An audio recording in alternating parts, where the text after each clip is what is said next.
It is your PrisonPlanet.tv memberships that fund so much of what we do here on this operation. And then we're more than happy for the TV show after it's aired live, then be leaked out onto the web to tens of millions of people. That's our goal.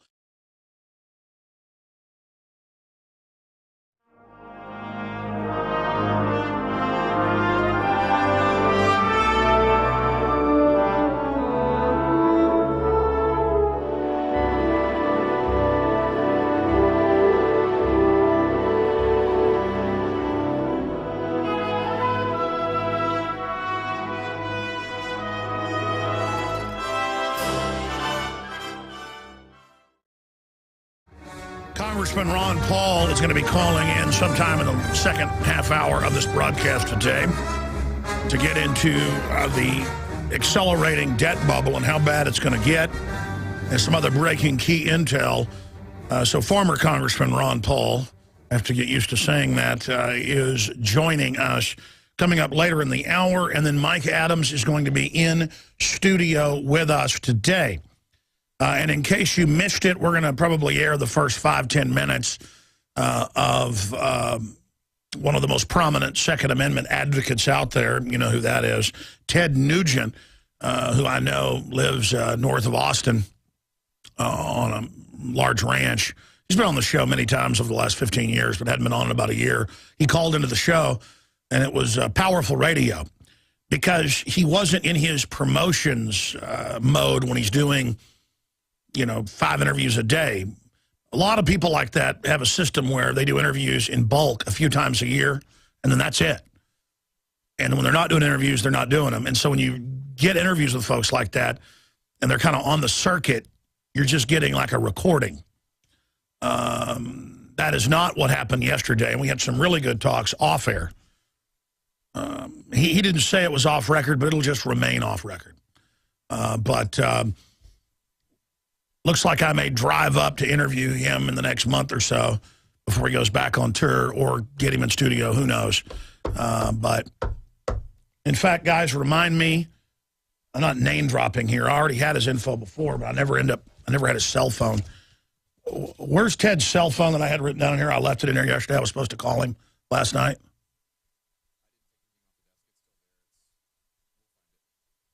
All right, well, I just forgot so that's another problem. I'm just completely overwhelmed. Literally. It's getting to the point where I don't even know what's going on anymore.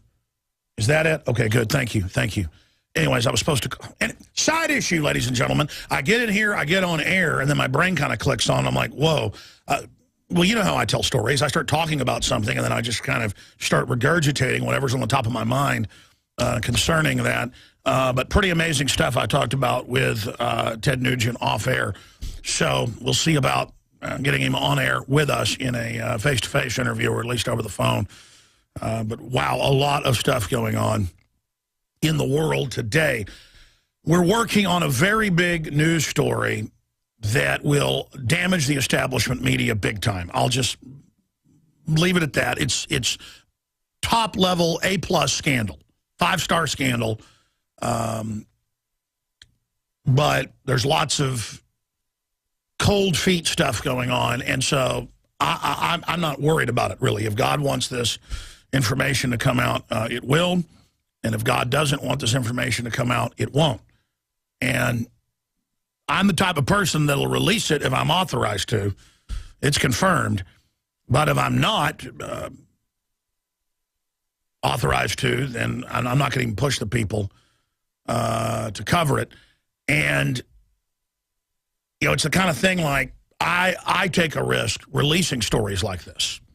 So it's kind of like, okay, I got the huevos to release this if it falls in my lap. And it's not any scandal stuff with hookers or anything, so there's no need for a hit team to come kill us. Plus, the government's listening to all the phones. They already know. People that have cold feet, there's really no need to, because the only thing you ought to have cold feet about is the fact that you're sitting on top stuff like that. But it deals with media things. I mean, it'll be a big news story, just to say the least. If it ends up coming out. Okay, I'm going to reset, refocus, and come back. It's a gigantic news day. And speaking of big news, there's some other big news that's going to be breaking tomorrow. Michael Savage is also joining us tomorrow, but that's a separate issue. And it's just things are all accelerating. But they're accelerating on so many other fronts as well. They call it a quickening. We'll be right back. Well, my friends, it's another Monday, the 25th day of February, 2013. Before we know it, 2013 will be a memory. And the Second Amendment and our republic and the dollar and our whole future if we don't get awake and involved right now. Okay, folks, we've got an unbelievably jam-packed broadcast today. Ron Paul's coming on in about 30 minutes. He'll be joining us, Congressman Ron Paul, former Congressman Ron Paul, about the economy and a lot more. So that is coming up with really the grand poobah of the libertarian constitutional movement. Ron Paul needs no introduction, and then Mike Adams will be breaking a whole bunch of important health news with organics and not just the horse meat in the beef food chain, but also we're going to be getting into the things you've really got to worry about, including not just fake fish or fish being substituted, but some really bizarre stuff on that front. I've not covered what's happening with the Vatican enough, and I do need to speak to that. Another cardinal is resigning, Cardinal Keith O'Brien, reportedly because of a string of boyfriends. And if it isn't true, why is he resigning, ladies and gentlemen? Why is Pope Benedict Ratzinger stepping down? The point here is, though, is that these scandals have been under the surface forever. Why is this all surfacing now? Well, what did I tell you months ago? They're only bringing out the Seville stuff with the BBC and the Satanism and the necrophilia and the torturing kids and the royal family to blackmail the royal family and the British establishment. The system could bring it down right now. The globalists, that's the mega banks, are blackmailing the Vatican right now. This is when you get down to the final end game in global government, is when they start knocking each other off, because there's been a sharing of power between the major players, and it is really coming to a head right now. Major globalist private intelligence infiltration of the Vatican, of the British royal family, and it's all being orchestrated by a handful of ultra-mega banks who control the entire globe, basically, at this point, and are mopping up a few countries that are left. Then they're going to mop up free speech, mop up the family, mop up your bank account, and bankrupt you as a tool of total economic domination, and then pose as saviors, collectivizing everything and putting you on welfare. They're now talking about going over 50 million Americans on food stamps, and food stamps for people's pets. And so everything will be paid for as long as you submit and take the vaccines and don't have children. That is going to be part of the larger program. And those of us that don't just want to be complete government slaves are going to be called terrorists. Now, this is a pretty nightmare program of the globalist, but it can be stopped if we speak out and realize the plan.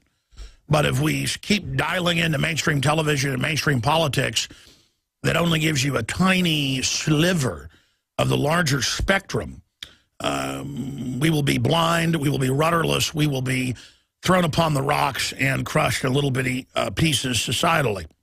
It is a very cold-blooded program, a scientific blueprint takeover.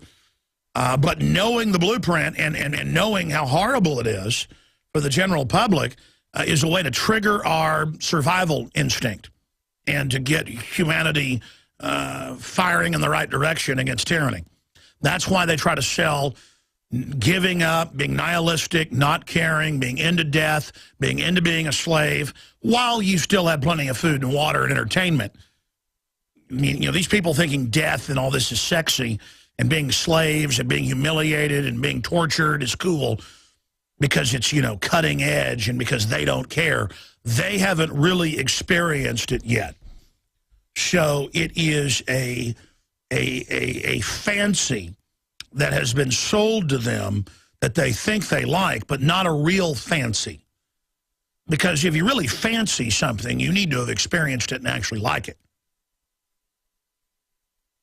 Like, if you think you'd fancy having a dog when you're 17 and move out of home, and you put a big dog in a small apartment and it chews everything up and urinates all over the rug and everything and chews holes in the walls and ruins your life, and then you just dump the dog or give it to the pound, see, you aren't a real dog fancier.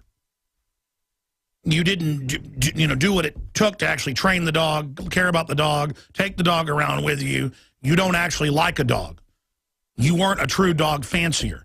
And those of you that fancy tyranny and you think it's powerful and it's a dark, mysterious flame that you are approaching, I will assure 99.9% of you who are laughing right now and think all this evil's funny, you will wish later you'd done something.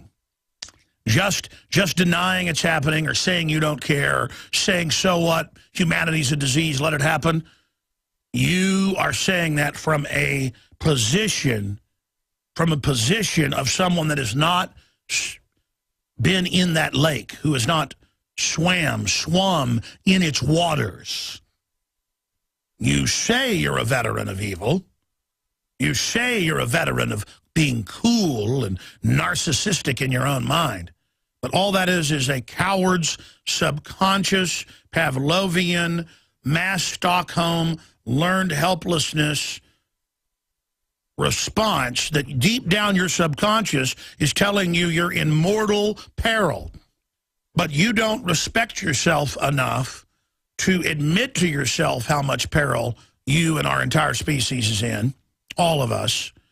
And so you then mock what your greater mind is warning you about. That is your coward response. It's no big deal. It's not a problem. Yes, it is a problem, and yes, it's real. And those of you that work for the system, in your little offices, and your little suits, and your black ties, and your national security clearance crud, live in the biggest propagandized echo chambers out there. And you, who see nothing, who say nothing, who hear nothing, you're fools, and you're on a fool's errand. You're not an assassin. You're a errand boy sent by the grocer to collect a debt.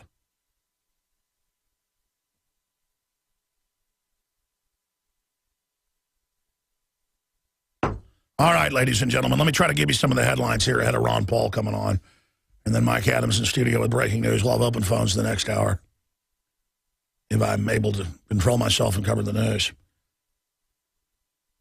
Let me just give you some of the latest stuff that broke and then the top stories here. There is the new Watson article, just went live. Will you print it for me? I hadn't talked about it yet, but it's big breaking news, really big. It ties into this article. Lobbyist demands approval for lethal drones within the United States. Applewhite admits UAVs have been used for indiscriminate killings. And that's one of the main lobbyists for the drone outfit. And here is the breaking news. You got to hit refresh on prisonplanet.com and Infowars.com to get this, to get past our caching system. It takes about 15 minutes for articles to show up sometimes. Former Obama press secretary was ordered to act as if drone program did not exist. The first rule of the drone program is that you do not talk about the drone program. And no, that's Steve Watson's article on drones. The Paul Watson one has not broken yet.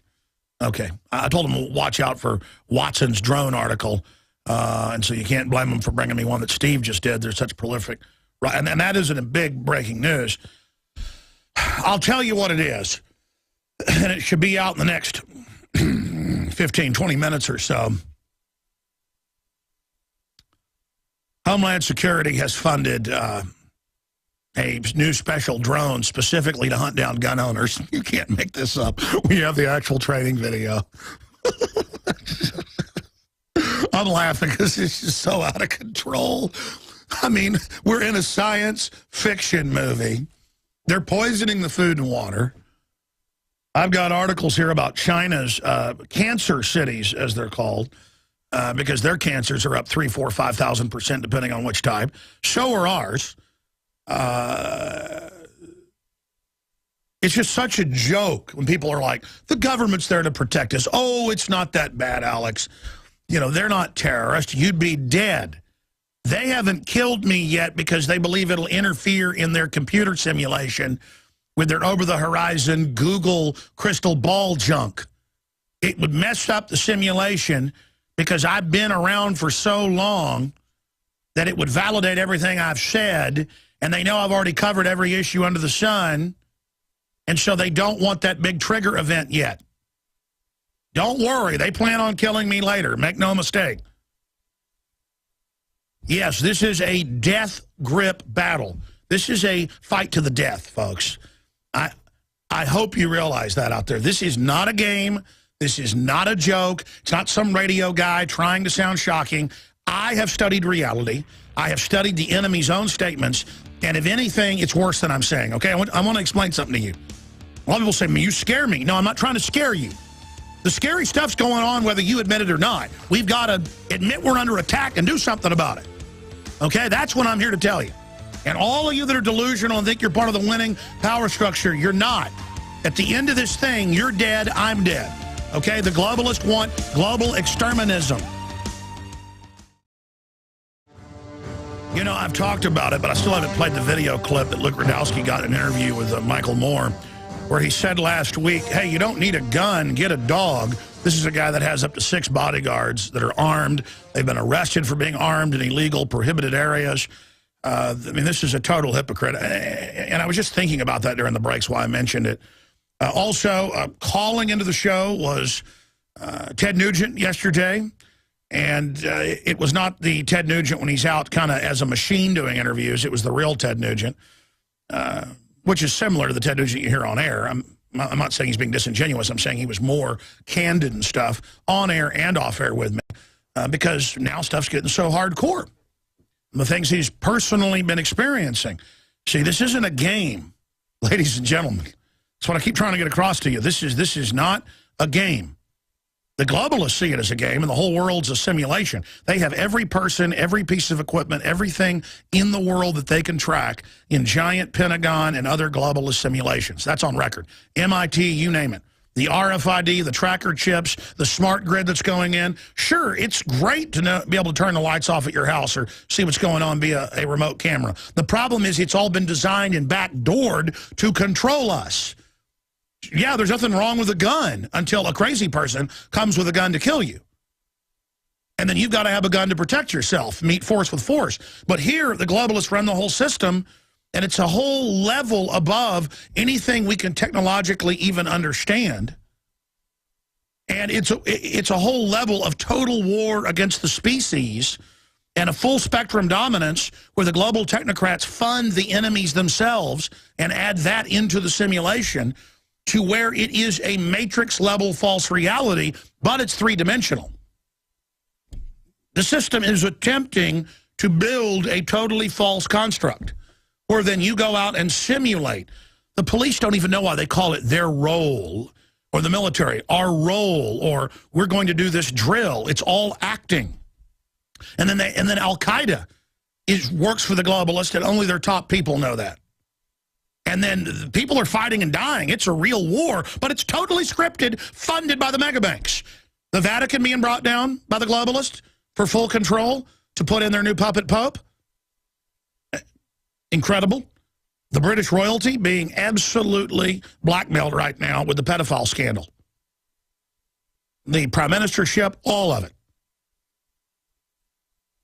The Penn State, all of this is being activated now. It's always been going on. It's being activated now for blackmail purposes. See, everything is going hot right now. This is the time. We've entered the zone of the acceleration of the globalist program. That's why they're going after the guns. That's why they're shutting down the power plants. That's why they're opening up the borders. That's why it's all just going to get crazier from here on out. And we've been trying to shape the battlefield in the info war to get people ready. I knew a decade ago that, and I said this over and over again, that people weren't going to listen at the time, but they would remember what they heard as the next phase came in. And that our real power to wake people up and the great danger zone would be when our credibility rose to that level. And I didn't act bombastic and aggressive and crazy on air on purpose. That's really how I am. But God used that behavior that's entertaining to some to actually be chum in the water, to bring in the sharks, but to also create a spectacle so that people would pay attention and laugh at it in many cases. God works in mysterious ways, and now all these years later, see, people aren't laughing anymore. And they're going to laugh a lot less because myself and Ron Paul and G. Edward Griffin and Bob Chapman and thousands of others, the John Birch Society, and so many others. When the media laughs and goes, John Birch Society, crazy kooks, never gives a reason why. It's because they were so dead on. So accurate, absolutely knew what was going on. So, those kooks, those crazy people, nobody listened to them because, oh my goodness, discredit that. Oh my goodness, don't go there. Oh my goodness, don't listen to them. Because of all of that, we have major capital. Politically, economically, worldwide. That's why they're announcing, the Tea Party's dead, everyone hates it, Obama has won, total mandate for total takeover, as a self-fulfilling prophecy bandwagon effect on the weak-minded. The Republican leadership is, yes, we've all failed, communism is the way to go, socialism, open the borders, socialism, turn your guns in. That's the Republican leadership in a huge hoax. Because what is the Tea Party? The real Tea Party is basically John Birch Society, constitutionalist. There's a New World Order foreign banking takeover of America to set up 3 global regions and world government. What's happened? The John Birch Society in the 50s and 60s cited everything. They had the government connections. They had the research. They had people killed over this information. And then it all came true, didn't it? Didn't it? Didn't it? Monday through Friday, 12 noon to 3 p.m. Eastern, we are live here, ladies and gentlemen. Weeknights, 7 o'clock Central, prisonplanet.tv. Ron Paul's going to be calling us, I think, in about 10 minutes. So look for some breaking news with the congressman on the economy and QE Unlimited. Instead of ranting about the nature of the New World Order and the decision we have to make, I just want to say this to everybody. Everyone can feel it. The quickening, the danger, how serious things are. And it's because the globalists have decided to devalue currencies in a coordinated function worldwide. And if you go to Infowars.com, there's a drone story. We've got another big breaking one coming up. There's a big story up on the site dealing with drones where the press secretary was told to act as if drone program doesn't exist, the illegal, unconstitutional violation of the Geneva Convention drone program, just killing people. They say if they appear to be fighting-age males, they can just kill them, not even having weapons in their hands, going into countries that haven't authorized it on top of it. In a rare admission, Robert Gibbs, the former White House press secretary under Obama, told reporters Sunday that he was ordered to act as if there were no such thing as active U.S. drone program. And it's the same thing. There's no New World Order. There's no currency devaluation. The Federal Reserve isn't private. There's no gun confiscation plan. Well, 15, 16 states have introduced bills. They're already trying to confiscate semi-autos and stuff over 7 rounds in New York. Here's the Department of Justice memo that's now out. That's some of the big news, saying, yeah, let's just confiscate all the guns. Nope, there's no Justice Department. Well, yeah, there is. You ran Fast and Furious. Here's the memo where you said you'd blame it on the Second Amendment. CBS News got it. No, there's not. Doesn't exist. I mean, I've had ABC Nightly News here, the host of ABC Nightly News, forget his name, for Nightline. He also does that. And he goes, there's no world government. And I go, let me show you.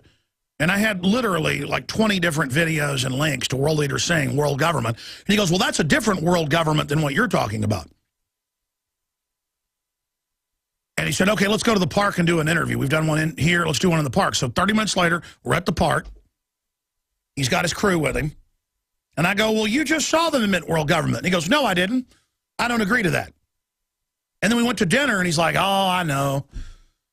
How's your family doing? And he's like, yeah, I agree with what you said at the end. You know, you're a soldier. And he just stopped right there because I said, I'm here a soldier for what I stand for. You're a soldier on your side. That's how the first night line ended, was me saying that out there in the control room. And we're off having dinner with him and his crew. And he's just like, nah, yeah, there's no world government. But there is, Alex. You're a nice guy. But I'm the anchor of ABC Nightly News. And I'm not forgetting his name to be obnoxious. I can't draw his name right now out of my memory. It just shows the mind game. And I sit there, and I'm like, I'm not playing your mind game, okay? There is a secret drone program. They do plan to have it domestically roll out. It's already rolled out.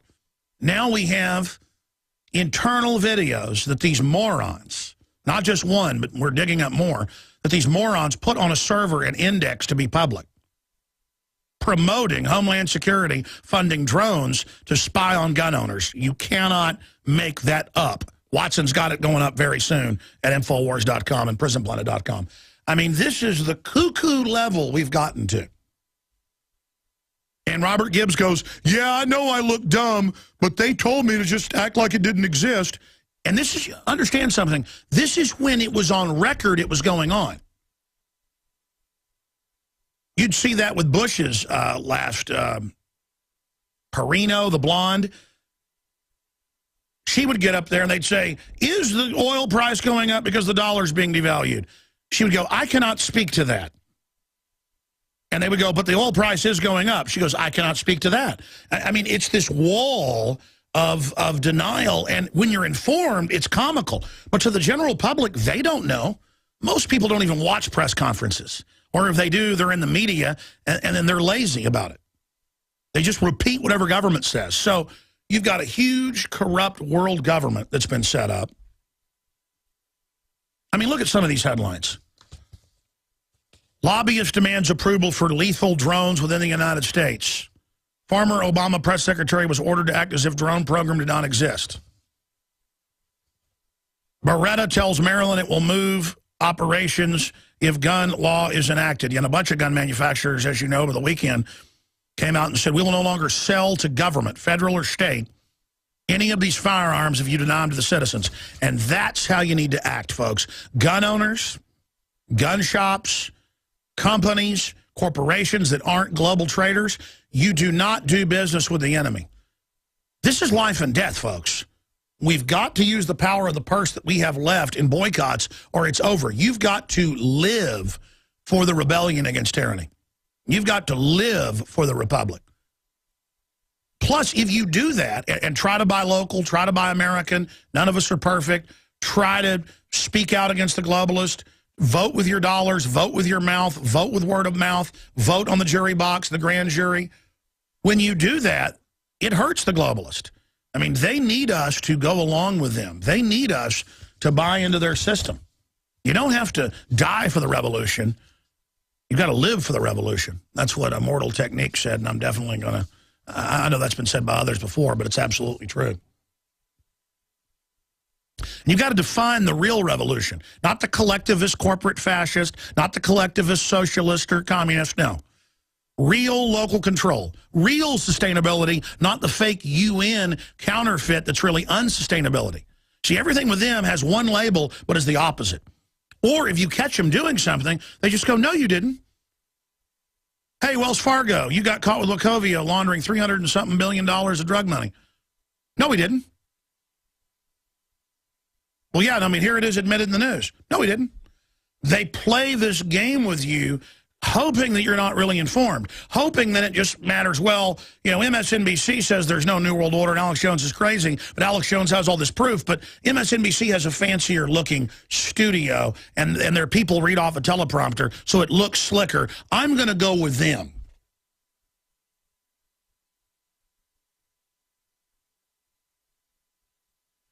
So here's some of the gun-grabbing news. DOJ memo, outlaw and confiscate all guns, Infowars.com. NRA's come out with the memo they got. And the White House has responded going, well, that's not our official policy, but it is the recommendation. Just shows that they're disingenuous. They want to confiscate your guns. And I know most of you know that, but the average gun owner still is going, they're unreasonable. Assault weapons aren't used in many crimes. Why do they want to ban them? That won't help the kids. It doesn't make sense. Because they don't care about the kids, folks. It's about disarming us ahead of an organized collapse. Go read the summary of select firearms violence prevention strategies. Go read it. Then we've got feds buy 2 billion rounds of ammo, and the DHS contractor, remember last Monday we broke this, on Friday apologized for selling shooting targets of children and said they were told to print up $2 million worth of these by Homeland Security, as if that's okay. And remember, even my listeners on Monday, Tuesday, and Wednesday, we got a major backlash saying this wasn't real, and there were false hoaxes run on the web saying we'd made it up. And those are obviously sock puppets, folks. When we had the company, and the company been recorded and put out a press release on Tuesday confirming our report, still people are saying this isn't real. Just like they were told to say there are no drones. We want to know about the drone program killing, 100-plus villagers and children illegally in Pakistan. There is no drone program. Well, yes, there is a drone program. Next question. No, there isn't. And see, it's more than that. The globalists admit they're practicing lying in our faces just to get us used to it, to where, yeah, that's just what they do. Crazy lies. Oh, there's no paper targets. There's no 1.6 million bullets. Remember the news said that a few weeks ago? There's no... Last year they said I made it up. Doesn't matter. It's all true, all public. They know you don't know how to go check a federal purchase order. They know you don't follow the links, most mainline people watching CNN when they say I'm lying about it. They just go, no, it was only 2 million bullets for the DHS, not mentioning the fine print on CNN, and then the Washington Post was, they just focused on one little part of the purchase to say, oh, the Social Security Administration responds by saying they need that. So Jones is wrong about the 1.6 billion bullets. I mean, it's all just twisted lying. But it works with the dumbed-down mass out there. Because, I mean, if Will Blitzer standing there in a big glistening giant studio that looks like it's, the set of Dr. Evil's, command center or something, then, I mean, come on. It's Wolf Blitzer, folks. He's got a great beard.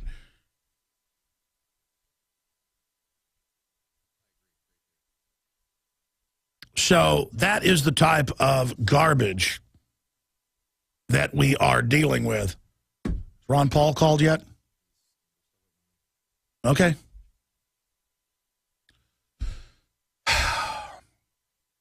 Man, I tell you.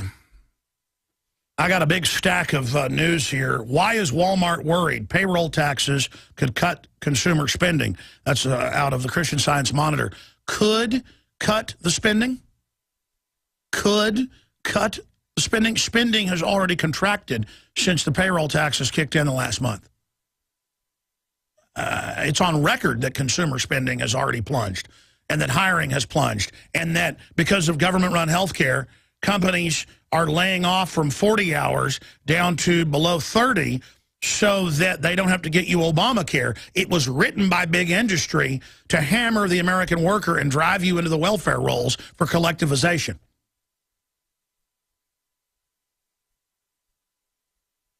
It was written by the big insurance companies to double premiums the first year and then allow them to tell doctors what care they can give, to double premiums and cut the care you get when you're paying for it.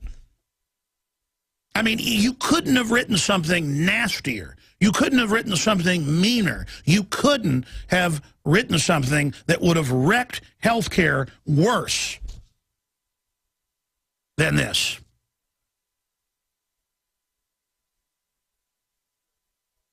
You absolutely could not have come up with something more diabolical.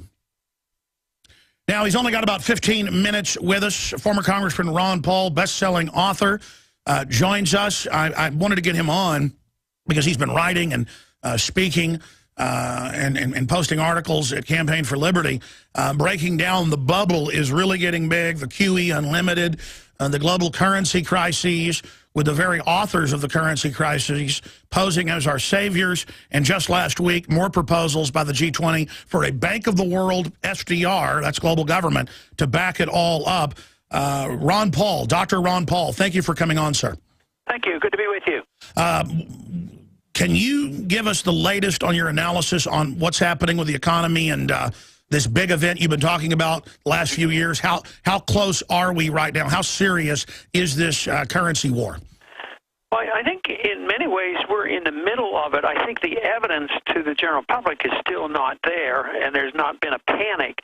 But the people in Washington and even our central bankers don't face up to the real truth of the matter, and that is we're totally bankrupt. And yet just printing more money and running up more debt seems to settle the markets. They don't dump their stocks. They don't dump their bonds. But we're in the middle of some unwinding. I think that this is so much different than anything we've gone through, since World War II, and especially even since 1971 with the breakdown of Bretton Woods. But one of these days we'll wake up some morning and realize that the whole world has given up on the system, just as we woke up one day and the world, and especially the Soviets, gave up on the Soviet Union, because the system we have, the monetary system we have, and the economic system is not viable. It can't work, and you can't solve the problem of debt with more debt. And when that particular day comes, I don't think anybody knows the exact day, but we're certainly getting very close to it. Congressman, getting into specifics and your research there with the Von Mises Institute, pretty much everything you predicted in the last 30 years is now unfolding. From all my research, and even what the establishment's saying and the way they're behaving, it's all coming to a head. Now it's 2 billion rounds of bullets and hollow points that are illegal under the Geneva Convention. We've got a new report out where Homeland Security is funding domestic drones, and I'm not making this up, to, quote, track gun purchases. That just broke at Infowars.com. We see military drills expanding everywhere. We see the new Justice Department memo saying, hey, let's just ban guns and confiscate them. It's like I've woken up in an Orwellian nightmare. And we've got this normalcy bias, this mass Stockholm syndrome, where even mainline conservatives, I had Ted Nugent on yesterday, he said, look, the green light's been given on Benghazi, the green light's been given on all this other tyranny, Fast and Furious, nobody got in trouble. And so I think we've reached that point where the tyrants figure out that if they can take us an inch, why not take us a million miles? No, and I've been getting away with it, but don't you think this has started a while back and it's just accelerating? And if you go back to what happened at Waco, if you go back to what happened at Ruby Ridge, I mean, if they can get away with it, they do it. And nobody ever got punished for those mistakes that were made, and now nobody gets punished at all. Matter of fact, the Congress goes along with it. The Congress doesn't really resist and put restraints on the president when it comes to kill lists and the use of drones and assassinations, and the funding continues. So it's a very dangerous time that we live in. Undoubtedly, specifically with all the paramilitary buildup, the arms race going on domestically, what do you think the feds are planning? What do you think they're preparing for, Dr. Paul? Well, I think they prepare for everything, and they themselves, go with the flow. They don't know exactly what will happen, but they're prepared. They don't know that in 2 months from now there's riots in the street, but they know that there could be. And the same way with the monetary system. They argue academically that, oh, yes, it's okay to print money and debt doesn't matter, the Paul Krugman argument. But I think they know exactly what can happen, the consequence that we warn about and try to prepare for, so they make their preparations, like I think you mentioned in your introduction about what they do at the international level under the UN and the IMF and the, these group of 20 and all these. They do plan. So we know what would be the answer. That is sound money and honest money and have commodity money. They want to maintain their power, so they're laying their plans too. But I don't think they know the day they're going to use it. They plan for all contingencies because the action of human beings are not predictable. But when come about, they're laying their plans in their network. So, and it's really scary when you think about the drone. The drone thing should, wake up everybody on what they can do, how much surveillance, how many weapons can they carry when they pretend that they can target any one individual thousands of miles away from the United States with people who maneuver those things even here. What can they do if they decide, well, we're going after this drug dealer, we're going after this guy that owns an illegal weapon, who knows what? And what we do know is, in spite of their fantastic, ability, the advancement in these weapons, we do know that they make a lot of mistakes. There's a lot of collateral damage, and they just write it off. And so I would expect that the people in charge know that there's trouble ahead, and they're laying their plans to react in any way they think necessary. Dr. Ron Paul is our guest here. Sir, undoubtedly, and I want you to break this down in your own words, but you've spoken to it before, but I marvel. We've had big government, we've had tyrannies before around the world, but the socialist collectivist class, funded by the big special interests that want a monopoly, obviously, of power, to write health care. Of course, you know about this being a retired medical doctor, but my dad's a dentist, oral surgeon. He's also in medical management. And he said to me, he said, son, I knew it when I read the bill, but he's watching it happen. Making people, raising payroll taxes on poor people, taxes on investments, doubling premiums this year. I mean, this is designed to kill the American economy that's competing with China. Obama shutting down the power plants. They are clearly trying to shut down the economy so that everybody goes on welfare and basically bankrupts. This is an economic takeover. Do you agree with that, or can you speak to that? Absolutely. Now, I don't know if I have an absolute insight on all the motivations, because there's a mixture up there. I mean, there are evil people who have evil motives, and they want to do exactly what's happening. There are others, though, who are intellectually totally bankrupt and actually believe this stuff. I think Paul Krugman doesn't sit down and conspire to blow up the world financially. I think he sits down and he is dedicated to proving his philosophy on money and credit are the correct ones. And then there's a lot of other people who are very gullible out there. How many people did Obama lose the election? No, I mean, but Obama said he was going to give poor people free stuff. He's literally raping them. Yeah. So the people are naive enough to believe that. So you put all that together, and you end up with this calamity because they do not deal with the world as we would like to deal with it, and that is concentrating on individuals who have a right to their own life, have a right to keep the fruits of their labor, have property rights and contract rights and sound money, and get the government out of our way. So they don't work on that. They work on the opposite. But, but Dr. Paul, here's my question. Trying to figure out exactly their scheme and their plan and who did what when has to be counteracted by us getting out in front and saying there is a better way, and that way is something that we had a taste of in this country, and we're losing it. We need to wake up the American people that the answers are there for us. We just want to look. And I think in many ways that is happening. A lot more people are waking up, but it's going to be a terribly tough struggle. Sure, I want to get into the Second Amendment. I don't know if you've seen this. It broke Friday, but you're always on to the news I bring up. Summary of select firearms violence prevention strategies for the White House by the Department of Justice actually says basically just outlaw almost all guns and make people turn them in. And now veterans are getting letters who haven't even been diagnosed as, quote, being incompetent, being told, prepare to turn your guns in. If they try to take the guns, Congressman, are they trying to start a civil war? Well, that's once again is trying to interpret everything that they're thinking and they're planning. They're liable to start a civil war by doing it, and for whatever reason they are. But they don't believe that people should have guns. They believe the government should have guns, and they believe this very sincerely as a philosophy. So yes, whether that is exactly what they want. It's hard to say. But I know one thing is they don't want the people to have the guns.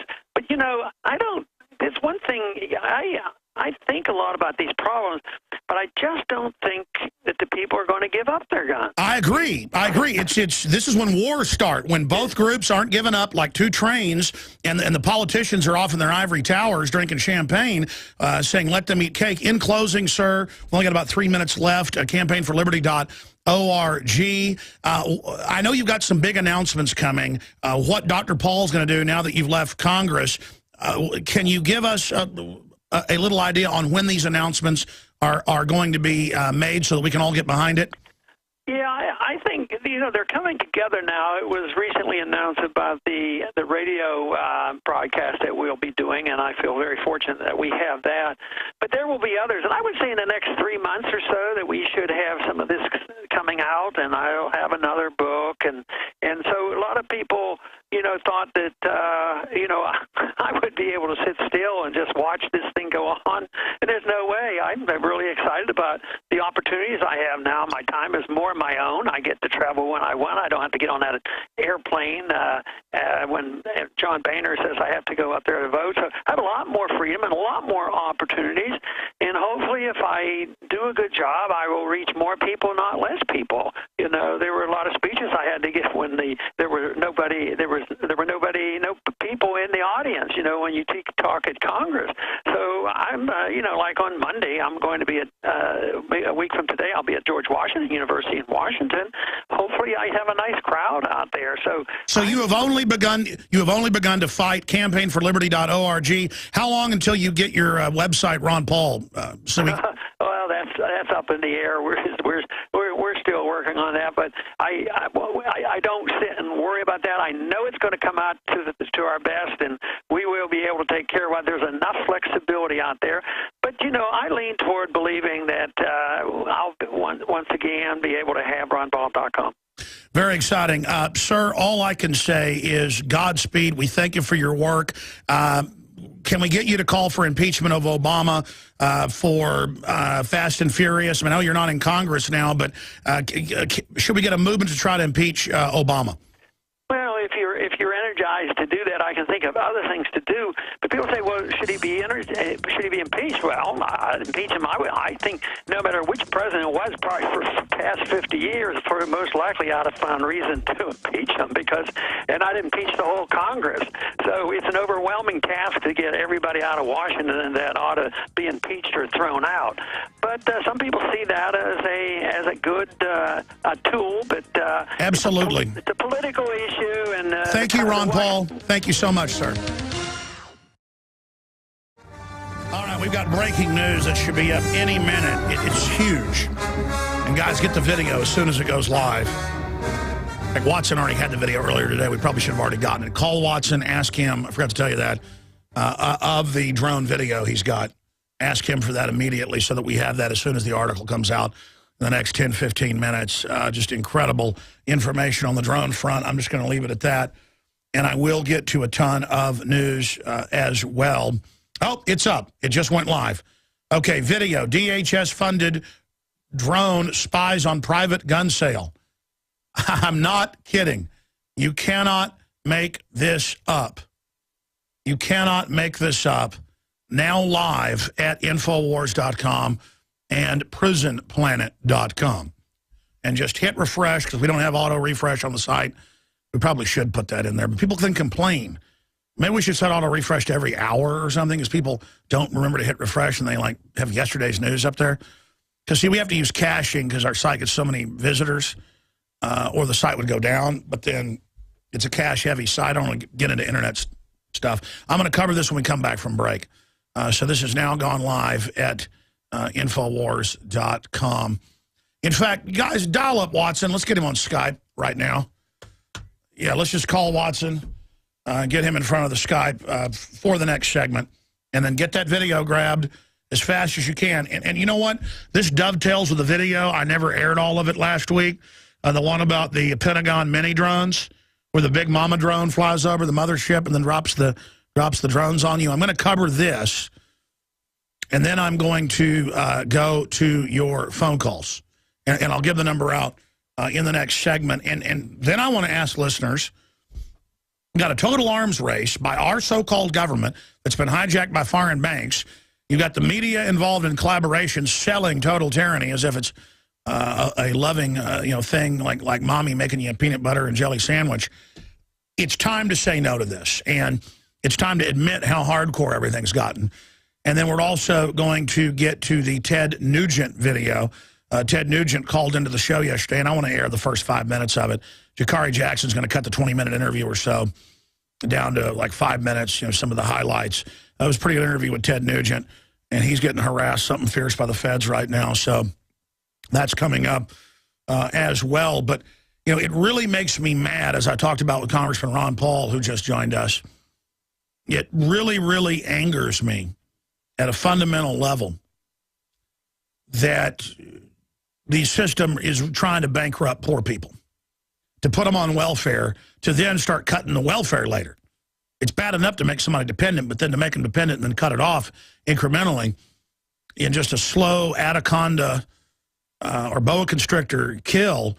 I'm not taking this sitting down, is my point. And it's not that I'm a hero or a tough guy, but any mammal out there, if you corner it, it will fight back. And I'm still wired that way. And it's pathetic that people see that as so honorable. This happened everywhere I went this weekend. Everywhere I went this weekend, basically everyone knew who I was and was a listener. I mean, I drove, 30 miles outside Austin to a small town. It happened there. And I don't mind it, except that it's weird to never have, any privacy.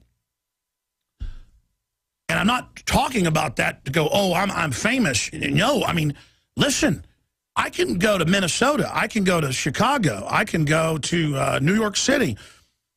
I can go to California. I can go to Honduras, and I've been to Honduras, and people stop me walking down the street. Large numbers of them. But now, I could go to England 7, 8 years ago and have like every 20, 30th person I walk by stop and be a listener. Now it's like, I don't know how this show's so big because the numbers aren't there. Sure, we show about 15 million people one way or another every week here or see the show, but this is a lot bigger than that. I don't know what's going on. But we should be able to take the country back with this many people awake. Ladies and gentlemen, thank you for joining us on this Monday edition. We have breaking news right now.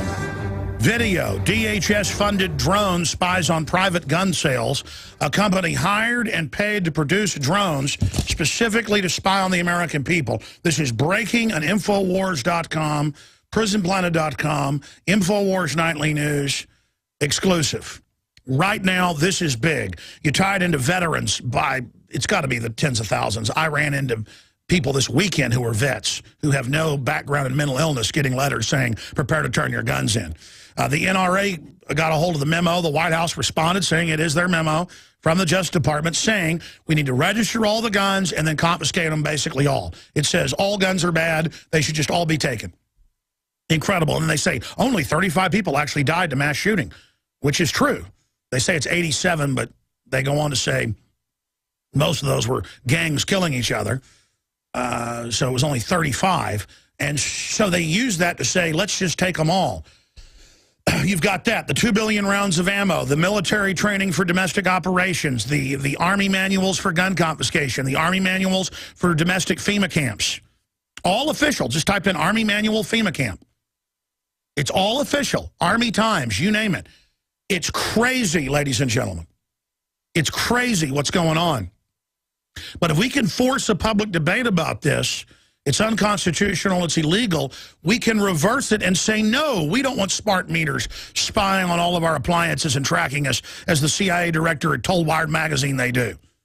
We told you that 10 years ago, but it's in your face because they're just getting you used to it. Yeah, we're watching your kids at home over the laptops the school gave them that you paid for with tax money. Well, that's 1984. No, it's no big deal. Again, Robert Gibbs has now gone public saying he was told to just say drones didn't even exist, even when they were admitted, the drone program. Because they're talking to an audience that is dumbed down. They're targeting the general public as if we're a bunch of idiots. So you've got this massive buildup against the people.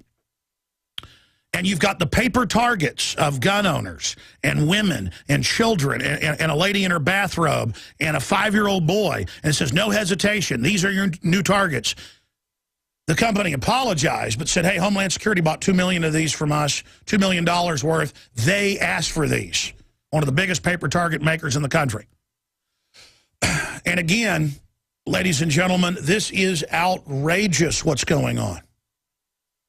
This is outrageous that the Marines and Army are training in mass programs of just mowing down thousands of people dressed as U.S. civilians. But it's okay because they use the code that they're zombies.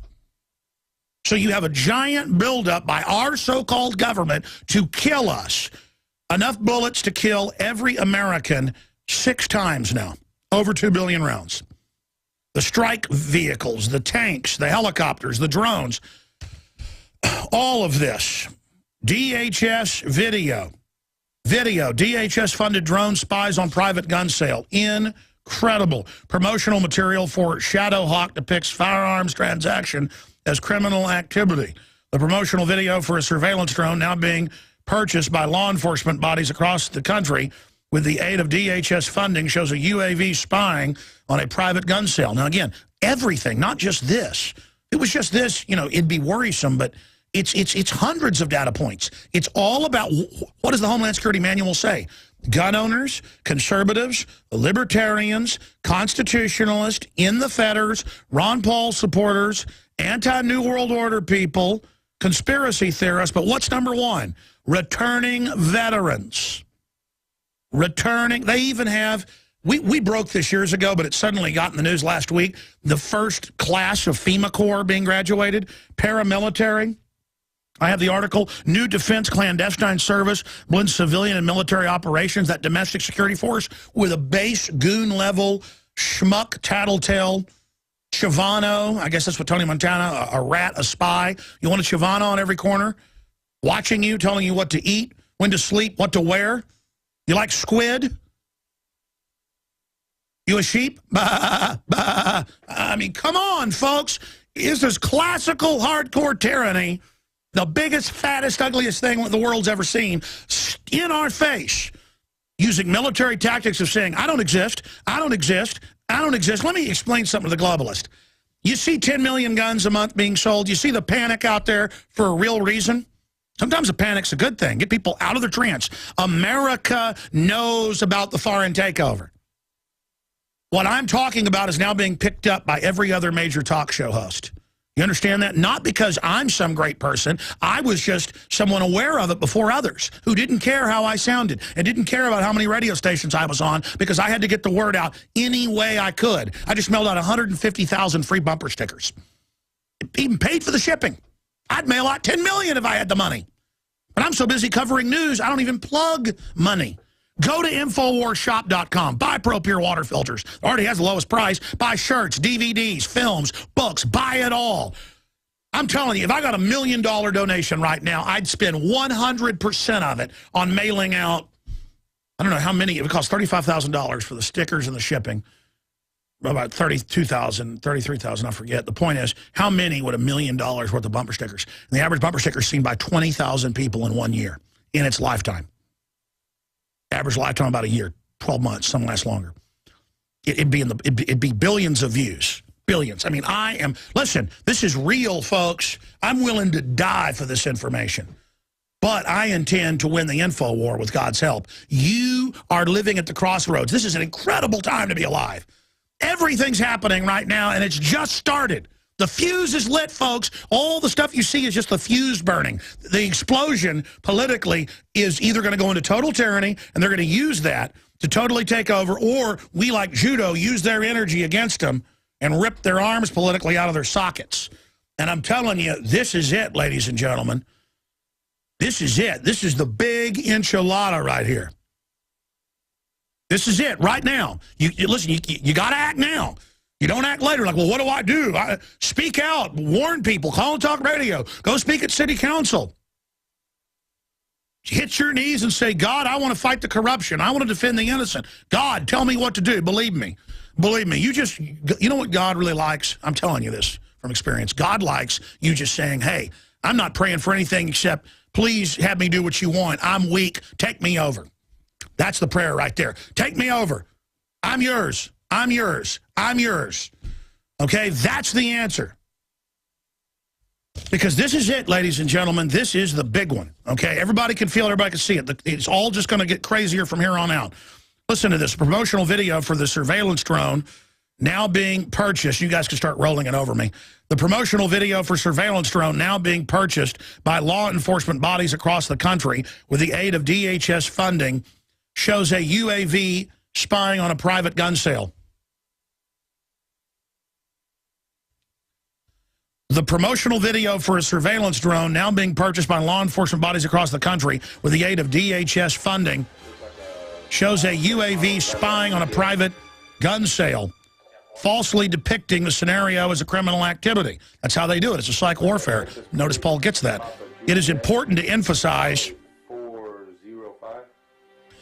that private firearm sales without background checks are not illegal under current law in the United States, although gun control advocates are feverishly trying to change that with new legislation. The government claims that 40% of all gun sales are conducted without background checks. And it goes into the Shadow Hawk drone, and Homeland Security is paying for thousands of these to be delivered to counties all over the country. In fact, a bunch of these have been delivered to Texas. In fact, this training video is from Texas. And he got this out quickly. He did a great job. He breaks down how it's all part of a huge arms buildup. I'm going to have Paul add to this. Oh, look at that. It's Patriot types. Look, it's dressed like a good old boy. Look at that. He's dressed like a Texan right there. All the training manuals, all the training videos. When the Marines train, they train to kill their daddy. Look at this. Be advised, they are spying on the guy buying a handgun. This whole thing is for gun owners. And I'm going to have Paul add the civilian inmate labor camp program into that. I'm going to have him add all the military training to go after gun owners in that, and the fact that they say the gun owners are the big target. I mean, this is all pointed at you. A huge arms buildup against the American people. And they've got crosshairs on the folks that are buying the gun. So what's Homeland Security for? A gun confiscation civil war in America. Just pulled an assault rifle out of the yeah, now he's showing him an AR-15.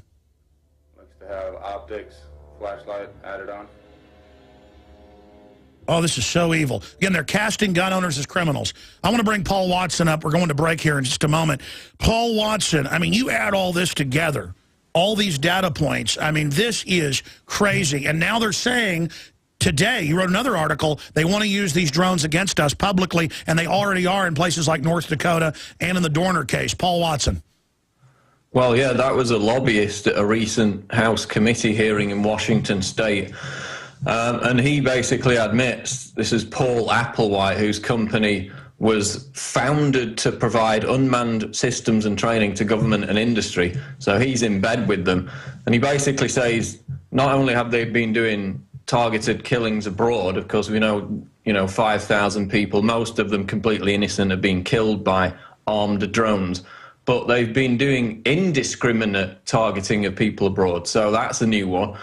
And then he advocates that police departments across the United States be given the power to use armed drones to conduct manhunts, like we saw with the Christopher Dorner thing. Absolutely. It's total militarization, total Pentagon takeover. And who do they work for? The collaborators work for the foreign banks. And military, there's not going to be military soon. It's all going to be drones and robots. Here's the story right here. Activists launch campaign against autonomous weapons. Killer robots must be stopped. Stay there, Paul Watson. We'll come back to you. And again, ladies and gentlemen, if I rant and rave a bit, it's because if I saw people robbing and beating my neighbors, I'd get all upset and hop up and down like a wild dog. That's how you're supposed to act. I mean, you're supposed to get upset. You're supposed to. That's why CNN hadn't had me back. Because that was breaking people out of their trance. A lot of people, probably 30%, were very uncomfortable by it. Oh my gosh, gun owners shouldn't be that upset and yell. That makes us look bad. And the media tried to spin it like that, but then backed off. Because, no, wait a minute, they are trying to take our guns. They are lying. Piers Morgan's not being reasonable. He doesn't care about kids. He's exploiting them. That's outrageous. You're going to start another revolution. People need to know the response they need to have. And it's the same thing with these drones. You're going to take our money and militarize everything when clearly you're preparing for war with the best people in this country, hardworking constitutionalists, veterans, and people like that? That's outrageous. Where are the congressional investigations? Where are the arrests? Where are the impeachments? And now, the main helicopter, that's what it is, a medium-sized helicopter drone, same one they crashed down, and Katie bought one and crashed it outside Houston. They're buying tons of these for local departments. And what are the training videos and the advertisement? Guys selling guns to each other. I mean, give me a break. They're going to stop criminals having guns. It's the idea of gun owners being criminal. The DHS targets all of it. Paul Watson, who broke this news at Infowars.com just 25 minutes ago, joins us. Paul, break down your take on this. And again, the calls in Congress by lobbyists and others. Again, they're just getting us used to it for the Skynet drones. Go ahead. Well, this is a $500,000 drone. It's being funded by the Department of Homeland Security because they're paying for half of it when police departments buy it. So they're putting forward $250,000. It's a £50 mini helicopter. And according to the website of the makers, Vanguard Defense Industries, it can be fitted with tasers that can shoot barbs up to 100 feet. It can be fitted with 12-gauge shotguns and grenade launchers. So while it depicts the American citizens as engaging in criminal activity for selling firearms, they're preparing to put firearms on these drones, and they've got people lobbying for them to be used domestically to hunt down suspects, so then the police can become, you know, Judge Dredd, judge, jury, and executioner inside the United States after they've already killed thousands and thousands of innocent people with armed drones abroad. But the comments are interesting, Alex, because, you know, every time we put an article out, it's like, fake, this is fake. People said it about the shooting targets of pregnant women and children. The company later had to apologize. They said it about the 1.6 billion bullets. Just like Gibbs was told, say there's no drones. It's just, this is a psyop, yeah. It's like confirmation bias in reverse, just anything to deny reality. And it's real. You can go on the Vanguard Industries website, and that's their official YouTube channel. You can go on that and watch this same video clip, which is where I got it from. And then there's another one who says that the long rifle depicted in the clip is an SBR short-barreled rifle, which requires Class 3 paperwork, meaning it is illegal, and therefore it's perfectly reasonable. Yeah, that's not true either. It's the short-barrel stuff is on shotguns. Unbelievable loads of bull. It's the feds. It's sock puppets and feds crawling all over Infowars.com and PrisonPlanet.com, and it's important to point them out and to go look up sock puppets. This is not a joke. The Department of Defense admits they have hundreds of thousands of private contractors, hundreds of thousands engaging in domestic propaganda against the American people. All of it illegal. Our government has taken over. It is illegitimate. Go ahead, Paul. And it's all part of this slippery slope to approving, authorizing, justifying the use of armed drones against American citizens on U.S. soil. CNN, a couple of weeks ago, Erin Burnett, she was on there advocating armed drones be used against Christopher Dorner. And again, they'll use a test case like that, who, you know, a cop killer, to legitimize it. And then eventually, you know, it's spying on gun owners, as is depicted in this clip. And the whole thing behind it is it links criminal clandestine activity with gun sales. So, yeah, they may be portrayed as criminals in this clip, but they're selling guns and they're making that association. That's the whole point. Meanwhile, the DHS is buying 2 billion rounds of ammo. They're buying 7,000 fully automatic assault weapons and calling them personal defense weapons. And yet Americans are under suspicion for selling handguns privately. So we know where this is all going. It's preparation for mass civil unrest. That's why they're doing all this. Absolutely. I'm going to say this very slowly for everyone. I know most of you know this, but we've got to get this out to everybody. I'm going to say it very slowly. In all the training manuals, the targets, the preparation, the target is law-abiding citizens. The government is preparing for a Soviet-style purge of the American people. This is a red-level emergency. The government is evil. Paul, stay there. I have a few more questions. I I want to get your view as listeners on the giant arms buildup, the memos going out to veterans to turn their guns in, the DHS memo saying they want total gun confiscation, the billions of rounds of ammo, the paper targets, the training manuals that gun owners, conservatives, libertarians are the enemy. I mean, this is like 1918 Russia. And if we follow the orders of this illegitimate criminal government, it's over. I mean, they are really horrible people. They plan on fully gutting this country. Toll-free number to join us, 800-259-9231, 800-259-9231.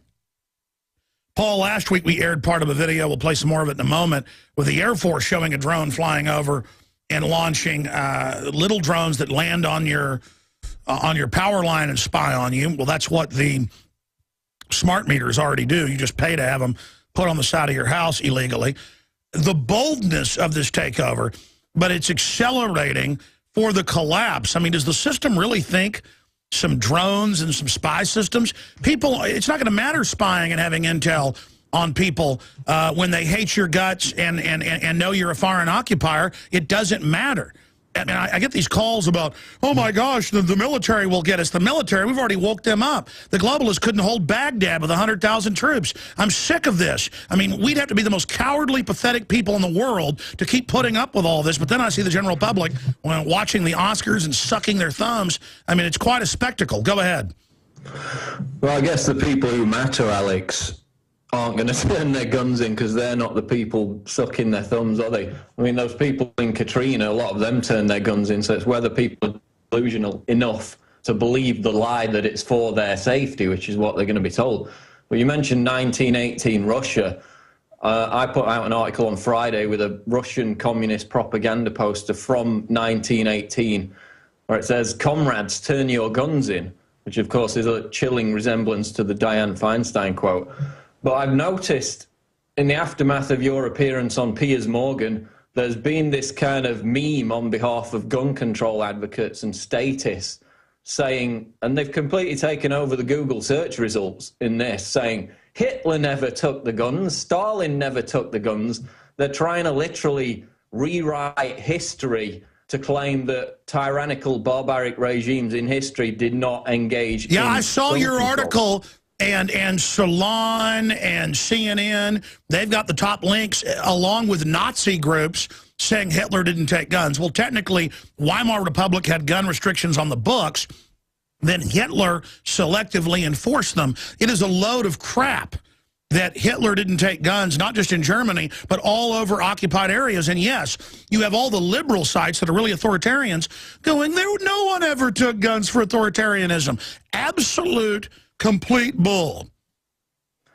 Well, Nazi weapons law, November 11, 1938, prohibited the Jews, quote, from acquiring, possessing and carrying firearms and ammunition. That's a direct quote from Hitler's law. So yeah, he took existing gun control laws, tightened them to a draconian level, and then put people in prison and killed them if they violated those laws. And then you had the Warsaw Ghetto, of course, which was only unsuccessful because the Jews did not have an adequate access to firearms. And in fact, Goebbels wrote in his diary after the fact, quote, "This just shows what you can expect from Jews if they lay hands on weapons." And then you look at, as he said, No. Russia. Salon and CNN and the Daily Beast, Hitler didn't take any guns. He was a nice guy. Come on. Man, now you're going to say Hitler was bad, Paul? I mean, you are a right-wing extremist. Why don't you agree with Time Magazine that Hitler didn't take any guns? And Stalin was a nice fellow as well, apparently. Oh, well, hey, let me show the article. Here it is. Communist propaganda poster, comrades turn in your weapons, and it's on record they took the guns, but that doesn't exist because CNN says so. Okay? Okay. And in this article, I cite history books written by noted historians, and they talk about Stalin. In 1918, the communist government banned private ownership of firearms. First, it was registration, then they banned them. The punishment was 6 months in prison. Then Stalin comes along later. The punishment for possession of firearms by a private citizen who is not a Communist Party member is death. So to claim that Stalin, and of course Stalin's model was mimicked in China and Cambodia, same result, gun confiscation, mass genocide. No, there's no drones either. Paul, it's like ABC News when they were here. They said nobody's calling for world government. And I showed them the clips, and they said that's a different world government. Everything's fine, Paul. Come on.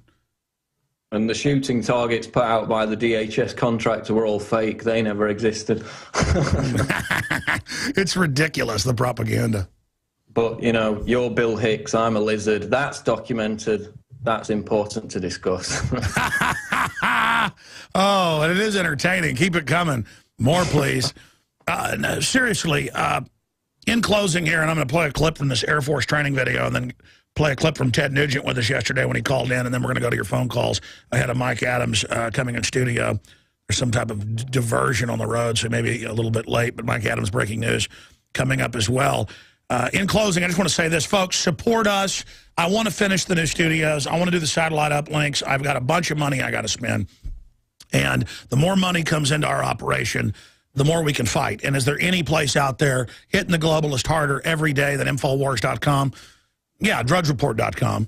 And thank God they're carrying some of our news and helping magnify that as well. But when it comes to really fighting the globalists, we're the best there is. And we need your support. And we're able now to force this news out to get the other big talk show hosts to cover it. We're having major breakthroughs right now. So whether it's a ball cap, a camouflage, Don't Tread on Me, Infowars.com, or an Obama Joker shirt, or a Don't Tread on Me shirt, or a Come and Take It shirt with the Second Amendment written in it, buy water filters, you name it, at InfoWarsStore.com.